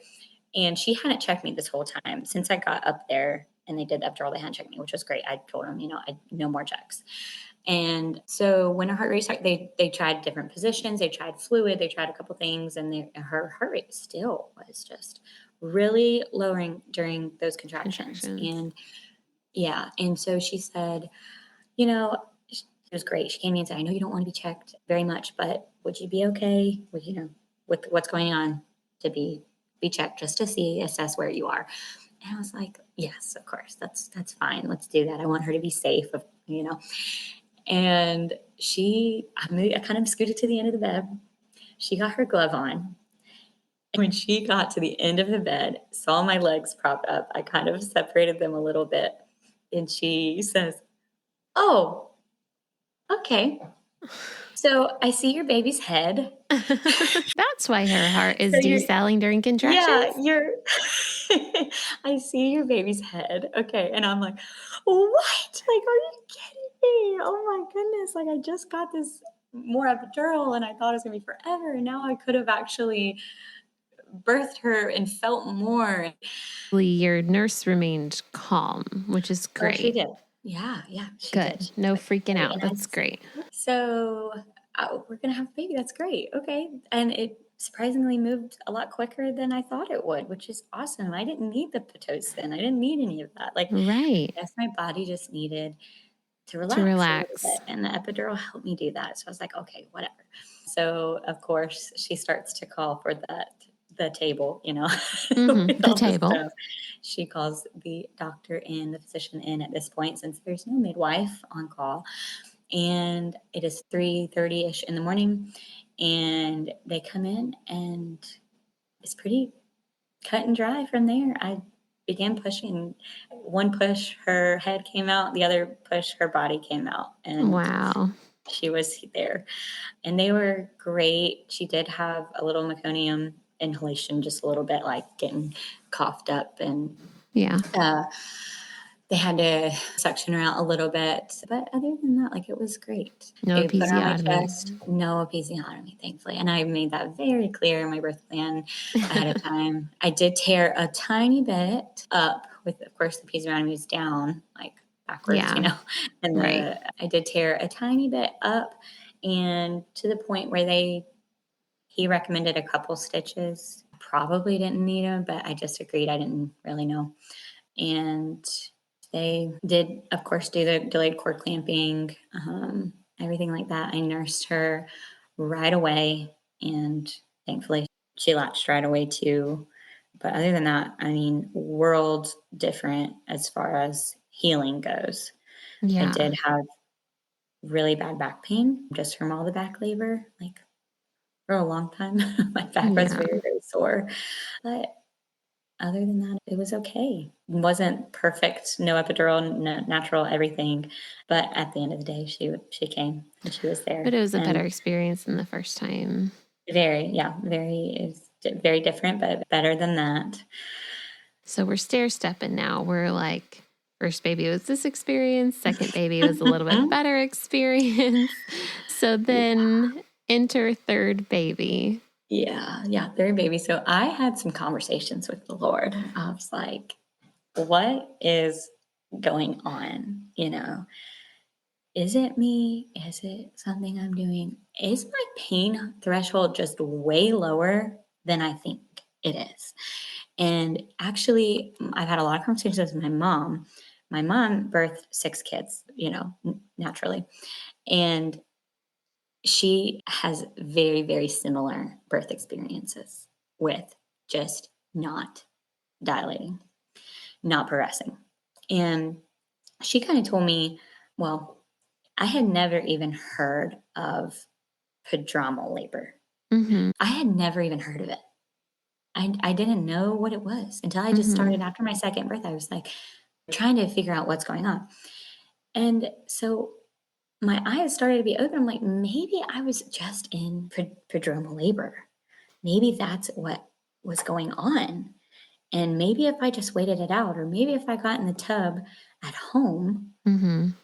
they would have stopped. Like my contractions would have stopped me. Like it didn't feel like that. It didn't seem like that because they were so close together, but maybe that's the case. So I knew I just had to approach our third baby so much differently.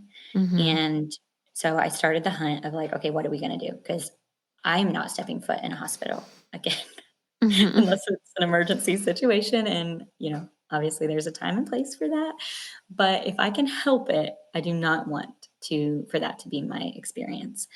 So, of course, we think about the birth center route. We start preparing a little bit more for a natural birth. And the biggest difference that I have had in conversation, one of my sisters was pregnant at the same time as I was with Rowan, and she gave birth 4 weeks after I did. Oh, no, less than that, but she gave birth right after I did. And she had a home birth. And she had a very quick birth, actually. And she had the baby before her midwife even got there. And so she had just been encouraging me like with everything.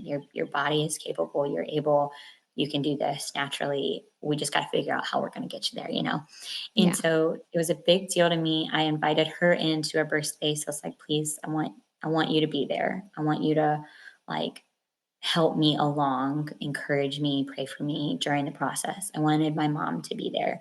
I just knew like the Lord was telling me, you've got to approach this differently. This is a battle and you need people there interceding on your behalf.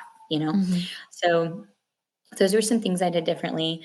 The pregnancy itself was great. I was very, very sick. I took my Unisom and B6 every single day up into birth because third trimester came along and I was like, I don't probably not need to be taking this anymore.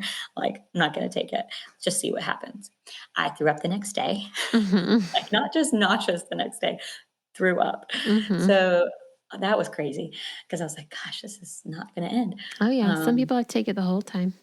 Yeah, so I did the whole time, which was great because I did notice a difference when I took it. And a little bit different, I did have more probably increased like medical attention during pregnancy than I wanted because his kidneys were dilated. They had some Mhm. fluid in them, Yeah. which is, they assured me was a very common Common thing. with boys. Yeah. Yes, very common, but they still something to watch for, something to check. Mhm. And I felt okay about that. So we, had a few more appointments than we normally would have. And every time we did an ultrasound, they told me, your baby is so big, Oh, so big. gravy. Yeah. And I was like, I don't think he's big. Titus Right. was 7 pounds, 2 ounces. Rowan was 6 pounds, 15 ounces. It's like, those aren't How big big is babies. this baby? Yeah, Yeah. I was like, I don't think, but he was measuring ahead every time. And I was like, maybe I don't know what's going on.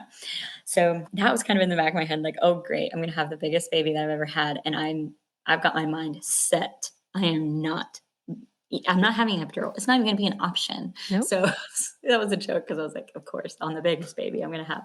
Hey, that's how I Um, did it, girl.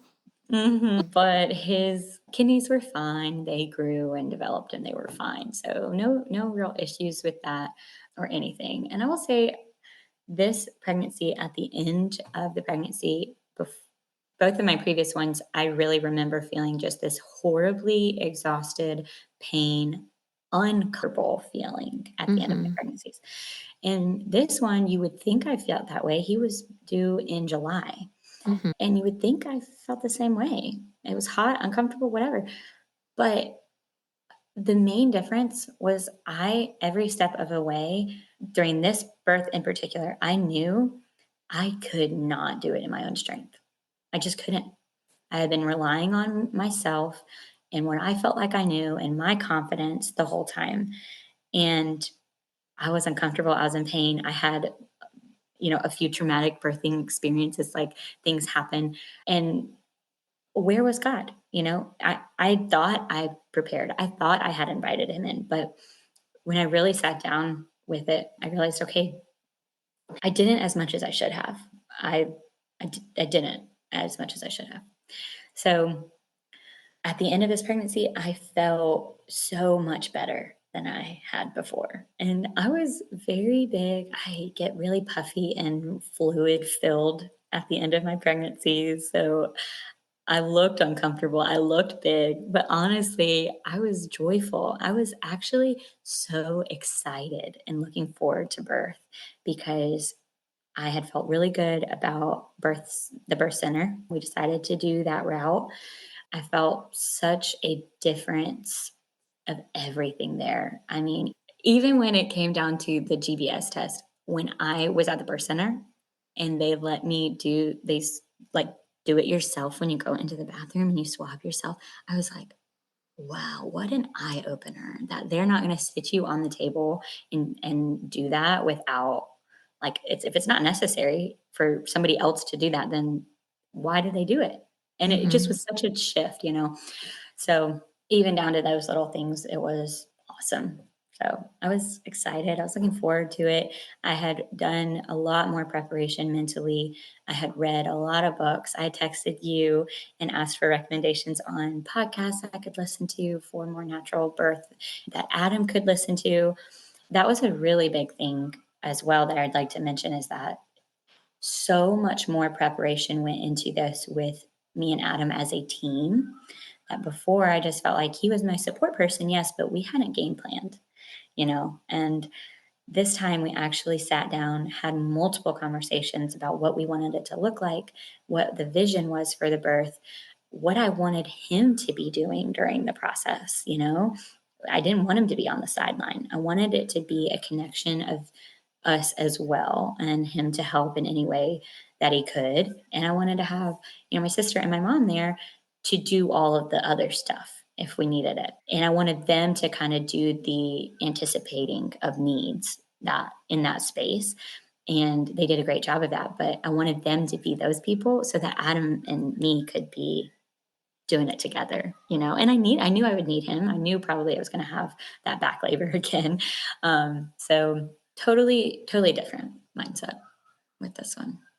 That's good. Your mindset and your where your mind is, your mental state, I would say, is the number one thing. Mm. So, okay. So, did you go into labor the day before your due date again? Oh my gosh. I was expecting it. My due date came around and I was like, okay, God, like I'm ready. I'm excited, but whatever you have, I'm good. And my due date was on a Sunday actually. So I got up, no feelings, no anything, nothing came. Church came. I went to church. Nothing came. After church, I was like, okay, how can we get this going? So, things happened. Mm-hmm. We took a nap. After that, it was really beautiful outside, really warm, but I did some curb walking. And I had this horrible fear that I was going to go into labor and be tired because I was like, I have hours and hours and hours of proof that it's going to be a long time. So I really do not want to be tired. Yeah. But again, had this marathon mindset of like, okay, if I go into labor, I'm prepared this time. I am not going to lose. I could just might as well say I'm going to be in labor for 3 days. That's fine. I just have to keep going. So I do some curb walking. I'm like, okay, all right, not too tired. I come inside. I remember we got some takeout for dinner, sitting on the couch eating takeout. And that feeling almost like when you first start your period and something, comes out. And at the time, like maybe it was my mucus plug, but I don't know. It seemed a little more liquidy. And in my head, I'm like, did I just pee myself? No, I don't think I did. Like, what was that? That was a weird feeling to the point where I wanted to kind of know how much it was, like how much fluid it was. So I stood up and I checked the couch to see if it was wet. And it wasn't, but I was like, okay, let me go to the bathroom. So I went to the bathroom. And when I sat down, a little bit more trickled out. And I told Adam, I said, okay, that's weird. Something's happening. because it wasn't continuous or anything, just a little dribble. So I went upstairs and I was like, I gotta change my underwear and my pants now. And when I'm upstairs, no pants on, more came out, like a considerable amount. It wasn't by any means a gush of liquid or anything, but I yelled at Adam. I said, "Okay, yep, something's happening." And he came up and I said, you think this is it, right? And he got me a towel and he put it underneath me and he said, Katie, I know you can't see it, but it looks like I just poured a whole water bottle on your, like, down your legs. Yeah. So I said, yeah, I would think that this is it. This And I is was your like, water. still kind of in denial because nowhere in my head did I think that my water was going to break Yeah, to start first. it. Yeah. Yeah, nowhere. And I was like, "Okay, I did not prepare for that." So, now I'm kind of on these terms, right? So, in my head, I'm thinking, "Okay, this is great. Like, I'm probably gonna go any minute, any second, like, any hour, I'm gonna start feeling things, and it's gonna go, and, whatever." So, I remember I put a pad on and called the midwife, told them, at the birth center, and they, just said, keep them updated when things might happen, whatever. But they did, of course, remind me. Their kind of rule policy is they want you to be in active labor by 48 hours after your water breaks. It's 48, not 72 anymore. It used to be Mhm. 72 Right. So, pre-COVID. Okay. yeah, yeah. So now I'm okay. I don't like that. Now I You feel don't like like that there's a clock that just I'm on a started. clock, right? So that was horrible, but it's okay. I'm like, trust him. Like, we're good. This is gonna go. It's gonna be fine. So I go to sleep and nothing happens. Wake up the next day, nothing happens. And of course they say things to look for, and water or fluid is still clear. I can feel the baby moving, but they say the next morning, they're like, do you want to come and just do like a non-stress test and just make sure everything's good? Do you want to, like, we can check positioning and just, and in my head, I'm thinking, I don't really want to drive all the way out there, but at the same time, some reassurance, some communication would help me, I think, at this point. Yeah. So that felt good. We went, everything looked fine. Baby was in great position. And it did. It felt good just to talk to them about it and not feel like they were just going to send me to the hospital at 48 hours, Not Yeah. that I think they would, but then we were in communication and we're like, okay, so what's the next step if nothing does happen on its own? And they mentioned the midwife's cocktail. And At the 48-hour mark, you mean? well, they just mentioned, well, no, I had to be in active labor by 48 hours. Oh. So it would be before then. Mhm. Okay. So, and this is like, at this point, the next day, my water broke at 7 o'clock. So that was Sunday is when it started.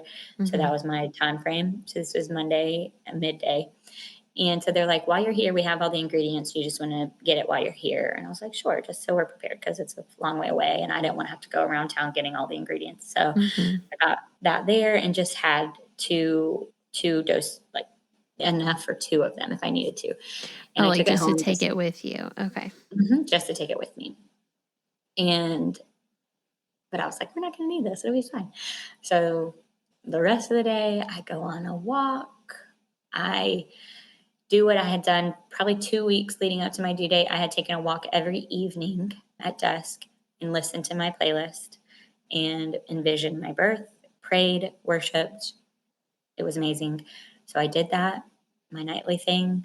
Nothing happened and woke up the next morning, and that was like the 36-hour mark, just about, and still no contractions, no feelings, no anything. Fluid is still coming, my water's still slowly breaking, but nothing's happening. So I call the midwife in the morning and we have the conversation, do you want to do the cocktail? And, because if we don't get it started and in you, then we're not going to make it to our point and being in active labor by 7 tonight at that point. And so I was like, okay, let's do it. And, it was a good sign that my water had already broken, I guess. So something was happening.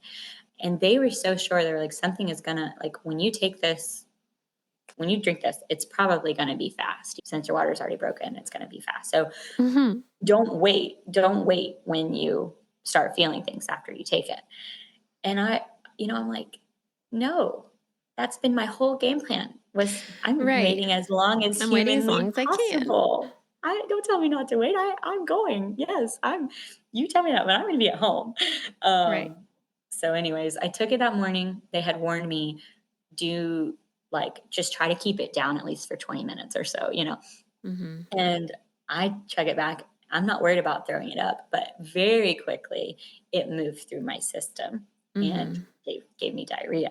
Mm. And so I was like, okay, this is weird, but hopefully that doesn't continue.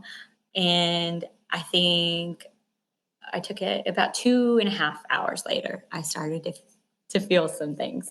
And I was so excited. I was like, oh my gosh, I'm feeling things. This is awesome. We're going to get going. Like, I can't believe that worked. But they were weird. They were I could tell from the start, the contractions were different, way different. It almost felt like two little knives, just like poking me in the back. When Mm. before, they're more like knots that squeeze in the back. Like, these Mm-hmm. were different. And I told Adam, I was like, they're just like tinges of pain. They're not like, they don't feel like contractions. They don't feel like normal. They feel like just pain, And I remember texting Michaela about it. Actually, it was like, when you took the cocktail, what did it feel like? And she was describing it kind of similarly. And she said, but mine picked up a little bit after that. So I was like, okay, I'm waiting. If they're going to pick up, they're going to turn real. It's going to be great. And the whole time I kept having these are not real. What's happening right now is not real. This is Braxton Hicks. This is something different. I don't know. This is not real. It's not doing anything. I'm sure of it. Right. But anyways, I call the midwife. I tell her I start to feel things. She's like, why don't you just come to Statesville? Just get closer to the birth center. I'm like, oh, are you sure? Okay, but I'm not coming right now. Like, I'll come closer, but I'm not going to come right now. Yeah. And she was like, that's fine. Go get some lunch somewhere in town and, see what happens. So I was like, okay. So we get closer. It was funny because I was like, we need to go to Cracker Barrel, babe. We need to go somewhere to sit down because we need to be waited on and we're not going to get fast food. We need to waste as much time as possible here because we're going to be here. We're going to be waiting a while. And at this point, these little tinges of pain are 6 minutes apart. I'm timing them. They're 6 minutes apart. And they only last for 15 seconds. It's weird. I'm like, these are Oh, not doing yeah. anything. This is the weirdest thing I've ever felt in my life. Yeah. We need to go sit at Cracker Barrel and have a meal. When we get 5 minutes from Cracker Barrel, I close my eyes and I tell Adam, I just say, no, honey, no, we're going to need to go to Chick-fil-A. I do need food. But we're going to need it to be quick. We're going to need a drive-through. And he's like, what? What do you mean? What is going on? And he goes, and I said, I felt a real one. I just felt a real one. My first real contraction. Yeah. He's like, no, I think these are all real, Katie. I'm like, no, that one was real. That one was real. And and so anywho, we get Chick-fil-A, and during the whole time I'm eating, these more real feelings are coming and happening. I eat it, but then I realized, okay, I have to go to the bathroom again. This is not good. This cocktail has really messed me up. I got to go. So we actually go into Home Depot, and we're walking through Home Depot. I'm having these intense contractions, and I go to the bathroom. I come back, and I'm like, okay, maybe we call and tell them, I feel like these are more intense. So let's just call and check in. So I call and check in. They say, why don't you come on in to the birth center? And I was like, in my head, I'm like, no, I really don't want to. I really, really don't want to. You guys do not understand. I cannot sit with that disappointment again when you tell me I'm 1 centimeter dilated, because at this point, it's been a few hours. There's Right. no way I'm dilated. There's no way possible.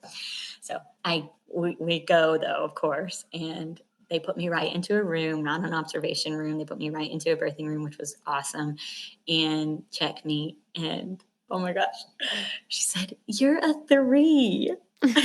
1, 2, 3. The chorus of heaven had just sung to me. I was like, 3? Are you kidding me? I don't feel like I've done anything.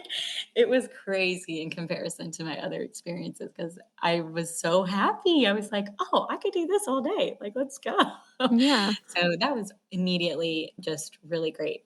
The thing that was not so great was that these more intense contractions, when they were coming every 45 seconds. And in between every one of these painful contractions was those little tinges of pain. Like, and I described it to her and I said, I don't feel like these are real contractions. Like, I haven't felt like really that I've had real contractions in a while. And she told me, she said, this is the castor oil.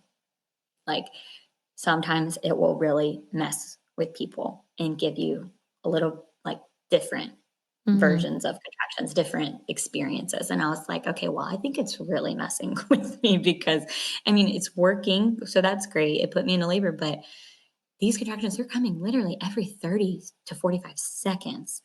They don't last as long as I would say my contractions before were lasting between 60 and 90 seconds. Mhm. These are only lasting for maybe 20 to 30 seconds, Mhm. but they were far, far more often. Yeah. And that was like the shift. I was like, okay, I wonder if they're going to stay like this or not. What?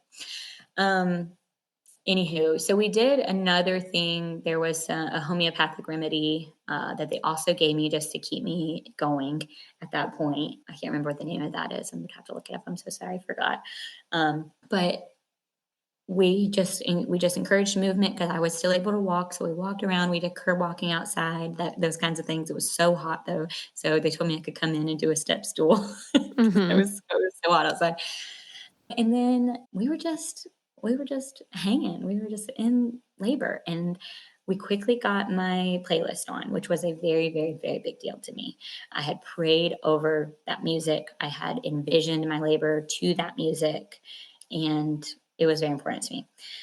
So we got that on in the room, and even though I was a 3, I don't think they formally admitted me, but they allowed me to be in that birthing room because nobody else needed it, which was awesome because Mhm. up to my birth, I had a lot of anxiety around, well, if I go too soon, they're gonna send me away. If I go too soon, I'm gonna have to go to a hotel or something and birth in a hotel, and that's gonna be not good, and I just had all of this fear related to the number that I was at and whether they were going to admit me or not because of my previous births. But this one had just gone so differently. And they knew I'd taken the castor oil. My water was already broken. And so I think they were like just a lot more flexible with what was going on. And nobody else was there that needed the room. So, yeah, my sister and my mom got there. They hung up my birth affirmations, which, if you have not done that, anybody do that. It really helped me. I prayed over my birth affirmations. I had one with just like sayings and words, and then I had one with Bible verses straight from scripture. And oh, they were amazing and just really encouraging through the process. And mentally, they helped me a lot. And so my sister and mom hung those up around the room, and we were just birthing. We were just having a good time.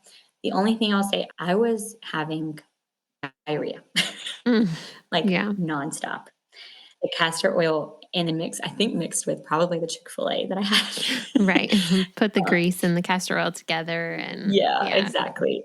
Now, I will say that sounds horrible, and it was very horrible, but birthing, like being forced to be on the toilet and having those contractions on the toilet, wow, It helped you progress, I they bet.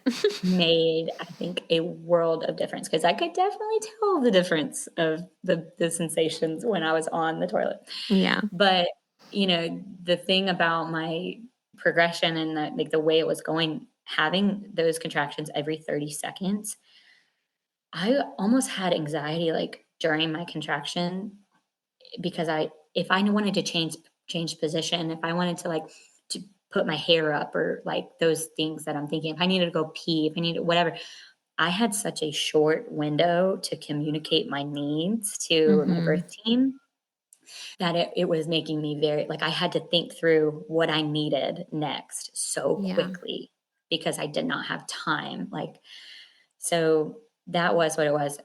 They allowed me to get in the shower before they checked me or anything. And whew, that was amazing. The shower head on my back. Bent over a birthing ball in the shower, and my sister had warm water on my, just spraying my back. And oh, that was amazing. And, I just went through several different positions, a lot of the toilet, just standing, holding Adam with the pressure. I would say this is the most intense back pressure I've ever had, or back labor. And I needed Adam to be, oh my gosh, the force of a freight train on my back. Mhm. And one time I remember I was going to the bathroom. I was on the toilet and having a contraction, and I said, I'm really, really nauseous. So they had peppermint oil in the bottom of a nausea barf bag that Mhm. I was sniffing. And that was like on the other side of the room. So I said, can I have the peppermint oil? And the first person that went to go get it was Adam. And so he went to go get it, and another contraction came because they're coming like back to back to back. And so I'm kind of, that panicky feeling. I Mhm. don't know. I need somebody to hold me. And so my sweet, sweet mama jumped in and with her little hands Mhm. tried to do pressure. And it just felt like a little mouse was grabbing me compared to how strong and hard I was having Adam push on my back. And so anyways, I got through that one. And I said, "Thank you, mom." But I looked at Adam and I said, "You cannot leave me." Like, I would, like, locked eyes with him. It was like, "You cannot leave me." Oh gosh. So he didn't leave my side again. He was like, "I was just trying to do what you asked me. I got the back, the back." But anywho, we worked through it, and because of that counter pressure, I honestly, this one was the biggest experience because I felt like we had planned together, we had practiced together, and now we were like playing in a big game together. And I felt so incredibly close to Adam. Like I just, I just did. I just felt like I could do anything if he was just holding my back. And it was really intimate because even though it was back, like he was behind me, he would have his head like come over my shoulder and just be right there. And our cheeks would touch. And oh gosh, that beautiful, just like being in that moment. I mean, all of these things that we don't think play a part, they play such a part in our birth. And all of those good feelings that I was feeling, all of that closeness, like it just helped my body do what it was supposed to do. And it was working, and we were working. And even though I was, going to the bathroom, even though my contractions were coming every 30 seconds, and like I still felt so close to Adam. I felt so close to the Lord, and in one of the positions, I was on the bed and I was sideways, and my sister was in front of me, and Adam was on my back. My mom was holding the fan on me because I was really hot, and my sister just had my sheet of birth affirmations, and I was reading them because I could barely talk. I could barely talk. And I just started to cry, and, like, they were just, like, the happiest tears because I was like, "I'm gonna cry right now." I was like, the Lord was giving me what I wanted, like, what I had asked for, and oh gosh, sorry. And all I had to do was ask him. All I had to do was, like, invite him in, and, oh, it was just beautiful.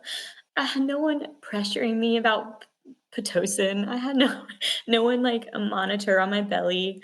My body was just doing what it was made to do, and it was just really beautiful. So, I'm just forever grateful for that moment. And I wasn't even in the water. I wasn't even, like, I wasn't even what you would consider maybe active labor or whatever. I don't know, but I was just birthing, and I was in labor land, and I was happy as a clam, even though I was doing some hard, hard work. And that's really what it was. It's like hard work. So you still haven't been checked beyond the first initial when you were at a 3 and you're Right. Yeah. laboring on and off the Mhm. toilet and in and out of different positions in the bed, Yeah. and the counter pressure is going real strong for your back. Mhm. So what happens next? So we get to a position where I thought would be good. Also, I'm using combs, and those were amazing. I loved that technique. I know that does not work for everybody, but I loved the squeezing. I had two combs in my hand like the whole time. And I had the two combs, and I went on all fours on the bed, and knees kind of separated, head down kind of in the pillow, and that was the position I was swaying in, and that there. And it was in that position, and I thought it was just the position, but it was in that position where I thought to myself, "Nope, I can't do it. which we know is the infamous, you're probably in transition. Right. You're probably almost done But then. I literally, I didn't even have to say it. My sister could see the look on my face. I shook my head as if like I said, I can't do it. And she just said, yes, you can. Like, you are so close. Yes, you can. But which was weird. I haven't even been checked. So, am I in transition? Am I not? It was just like a down moment, whatever. But they were trying to wait till that 48-hour mark to like really check me. And they came in. I'm trying to make sure I get the details right. They came in and I was on the bed. They're checking the heartbeat, right? And so it looks okay. They're good. And then they check me at that point. It is about 6 o'clock. So we're right at about that 48-hour mark. And she checks me. And I'm like anxiously awaiting, what's the number? What's the number? And I am a 6. I'm Hey, a look at 6. that. Okay, so that is the reaction that everybody in the room had. Like, oh my gosh, yay! Like, you look, oh my gosh, look at the progress. You're 6. You're in active labor. This is amazing. We can. And I'm immediately like, I'm only a 6. Like, Hmm. and so I think if it took me this long to get to a 6, and it's going to take me so much longer to get to a 10. And obviously I'm not thinking how quickly it normally goes right at the end. I'm Yeah. just thinking negatively, of course, but so I combat that feeling because everybody in the room is so supportive, so encouraging. And so I was like, okay, you're right. I can do this. I snap back into it. And I'm like, okay, but can I please get in the water, in the tub now? Can I please get in the tub? That's like what I want so badly. I want to get in the tub. And she's like, yes, you can. I want you to do a few more contractions on the potty though. Mm-hmm. And once you get there, and I was like, good, I have to go to the bathroom anyways, continuously have to go to the bathroom, which was horrible.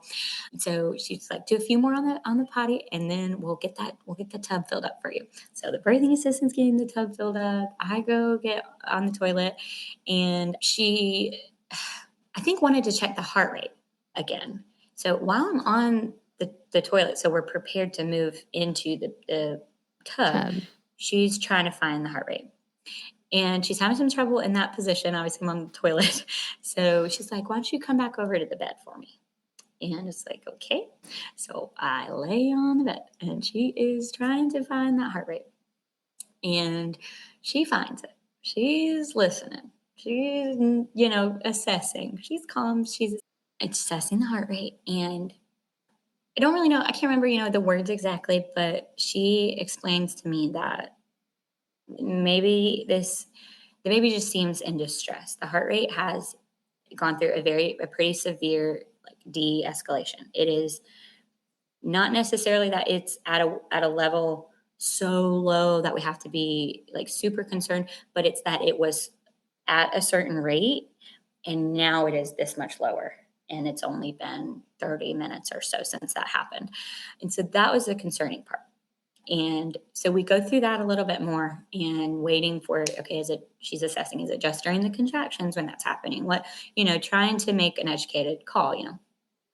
And at that point, she's like, we're going to need to have your baby. Like we need to, it went from, we're just birthing and laboring and great. And it went from that to like, we need to get your baby out, a pretty serious tone came into play. And I was like, I'm about to get in the water. In my head, I'm like, maybe if I get in the water, it'll be fine. Yeah. And then everything will calm down a little bit. But that was not the case because the heart rate was continued to be low at the same level. It was not, going Not back to coming normal. back up. Right. And so she checked me and just to see, where we're at, assess in there. And I was actually at an 8. So In like 30 minutes. Look at that. those few contractions on the toilet, I was like, definitely, okay, yeah, maybe I was in transition when that happened and going through that. So she said, I'm at an 8. She said, and she looked at me and said, but Katie, we're going to work together and I'm going to stretch your cervix while you push. We have called EMS and they are en route. If your baby comes before that, that's okay. We don't have to go with EMS. We're going to try this and we're going to work together and, go to this next step, but it is going to take me stretching your cervix and you pushing, bearing down as with all of your might to get this going. And I said, okay. And when she said EMS, I was just like, game on. Like, We're going to do this now. Yeah. And so she did what she had to do. My sister told me I couldn't really see very well. I was on my back and I asked if I could be in a different position. I was like, I just do not want to be on my back right now. And she said, it's the best way that she's going to have access to my cervix right now. And was in that position. So I had to be on my back. And she, 2 hands in, stretching as much as she could while I was pushing. And when I say I felt like somebody was at my legs and somebody was at my hands and they were just pulling me apart, that is what it felt like. Oh. My insides were just ripping apart. And it's okay. I was like, in the moment, I was like, this is the most painful thing that's ever happened to me, but I am not going to the hospital. Right. And my baby is in distress and I need to get my baby right now. Like my motherly instinct, it was like, I was screaming. My sister was videoing, which I'm glad I have, but those are, something to watch. And it took about 15 minutes of that for him to, make his way down, her stretch enough, him make his way down the birth canal. And I remember she told me, she said, you only have to push during contractions. And I told her, I said, I don't know when there's a contraction anymore. It's just constant. Yeah. It is constant. There's no break in this, And she's like, oh, okay, well, I'll try to help you through that. So we were going through and he was finally ready. And she could tell, like, okay, he's ready. He's here. On your next push, you are going to bear down. You are going to, just hyping me up. You are going to meet your baby. This is your last push. You're going to, he's right here. And, my sister and my mom, during that whole time that I was pushing and screaming, they are literally on the bed next to me. And I have full body chills, but they are on the bed next to me with their hands over, just praying, like out loud praying. And it was just so cool because they're like, there was just this really intense moment. And Adam is, of course, next to me holding my legs and encouraging as well. And these contractions, they were, as I said, had been coming very quickly. So when she said during this next contraction, you're going to push, we were like, okay, we're ready to push. And so I was anxiously awaiting this contraction. Like it's going to come any second now. And it didn't come.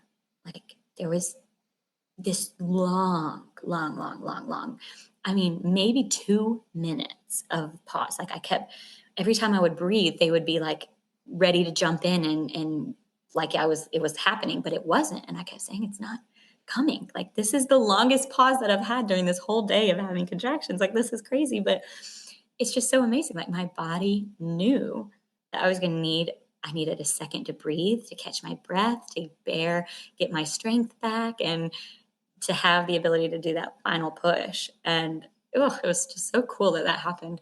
And then I pushed him out, and in one push, like he came out and ran really, really big push. And this might sound gross, but I know you'll appreciate it.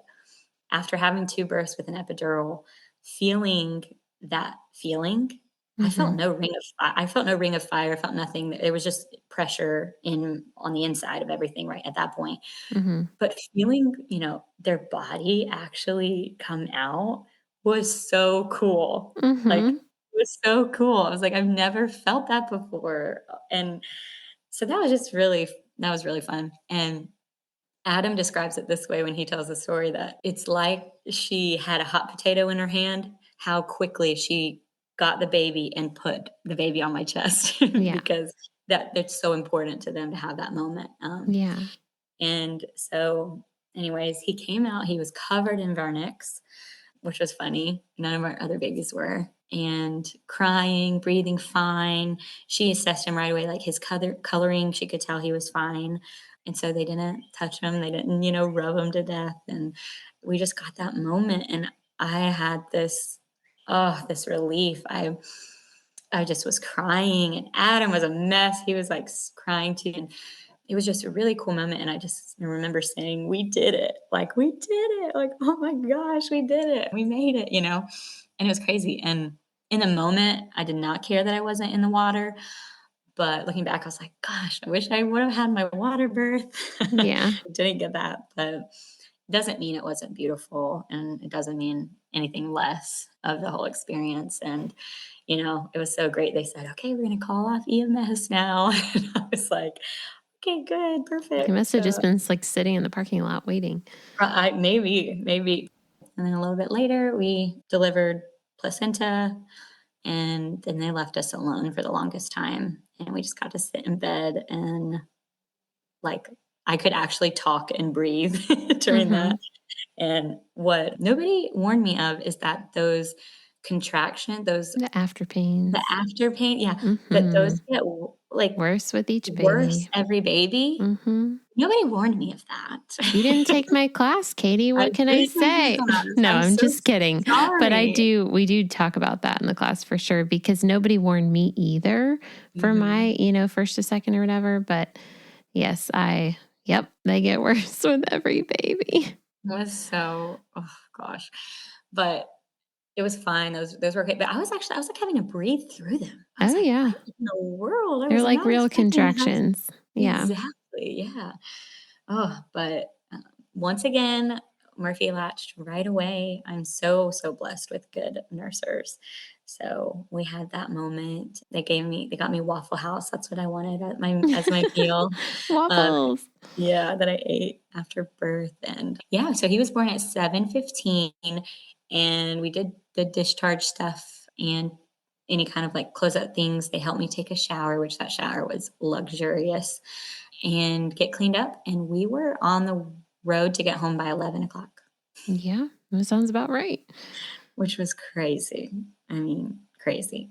Even after Rowan, we said, "We're leaving at the 24-hour mark from the hospital." And even that was hard to get done because they were like, 24 hours, that's not enough time. Like, where they're just drug their feet with the discharge paperwork and everything. But this time, I mean, they were like, yeah, get on the road, go home. Yeah. So, and Mm. it was good. Wow. I'm so happy for you in Yeah. that third experience. That's incredible. Especially like just hearing the sequencing from the first to the second to the Mhm. third. Mhm. So then through all those experiences, first, second, and third combined, and maybe it's more than one thing, but what do you feel like God taught you through that time, through those God, things? so many things. The biggest thing would probably be to know that I am just so far from being in control, so far. And that applies to, I feel like, your mental state as well, because I tried to control everything physically that was going to happen during my first two births. But I also like thought I was in control of my mind enough. Like I thought I was prepared enough to go through the process and mentally win the war of that. And I just wasn't. I thought I could control and will myself into what I wanted to happen. I thought I was prepared enough with knowledge to know during my second birth what to do, what to tell them. Like, but it didn't matter because my body wasn't doing like my body wasn't going to get me there. So the Lord just really, I mean, it's crazy. You can't fight it, It's just you're not in control. And the sooner you are to recognize that, the better off that you're going to be because you can surrender that to the Lord. So that was definitely the biggest thing. The other thing was just that, like, God gave us community, He gave us resources to assist us, to educate us. He gave us community to support us, to pray for us. And He gave us a spouse to lean on and to ask for help. And that's how we were designed. And so don't do it in your own strength. Don't run and think that you just have to have all the answers by yourself or even that it just has to be you and your husband, even though that was a very special experience too. But at the same time, inviting people into that space that I trusted were going to honor it were really, really good, especially the prayer and the spiritual support that I felt like they brought into that space too.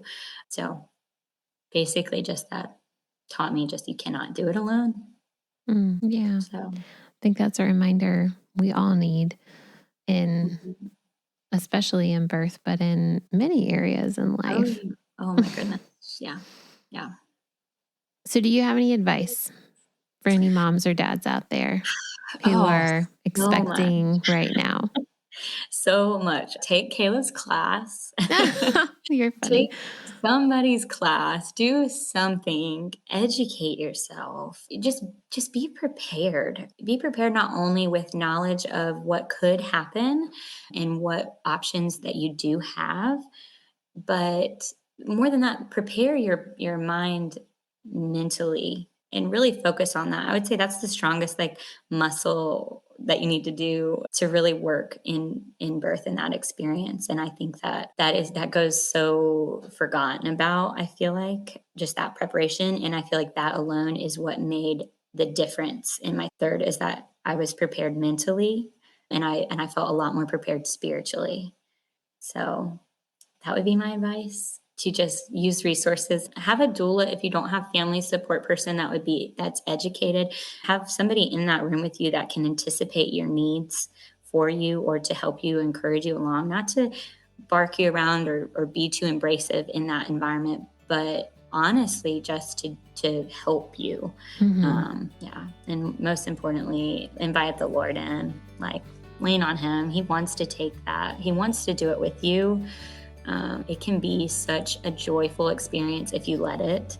It can be such a life-giving experience. You're literally giving life. You're bringing life into the world. It honestly can be such a great experience if you just ask. Just ask. Yeah. Well, thank you. Thank you. Oh, Thank you. you're Thank so you. welcome. Thank you for what you're doing and all that you're doing in the space. It's really, really important. So. Well, it's my heart and my soul, and feel really called to it. Thanks again for joining us today. You can reach me at Surrendered Birth Services on Instagram, or email me at contact@surrenderedbirthservices.com. Be sure not to miss an episode by hitting subscribe. Also, we'd love for you to leave a review of the show so that more people like you can hear more stories like these. If you really enjoyed this episode in particular, please take a screenshot and post it to your Instagram story, tagging Surrendered Birth Services. If you're interested in taking my childbirth classes, birth consultations, or having me as your birth doula, please click on the link in the show notes to take you to my website for online and in-person options. Just as a reminder, this show is not giving medical advice, so please continue to see your personal care provider as needs arise. Also, if you'd like to be a guest on the Surrendered Birth Stories podcast, please click the link in the episode show notes to get in touch with me. We hope you have a great week. And remember, learn all that you can, make the best plans, and then leave it in God's hands.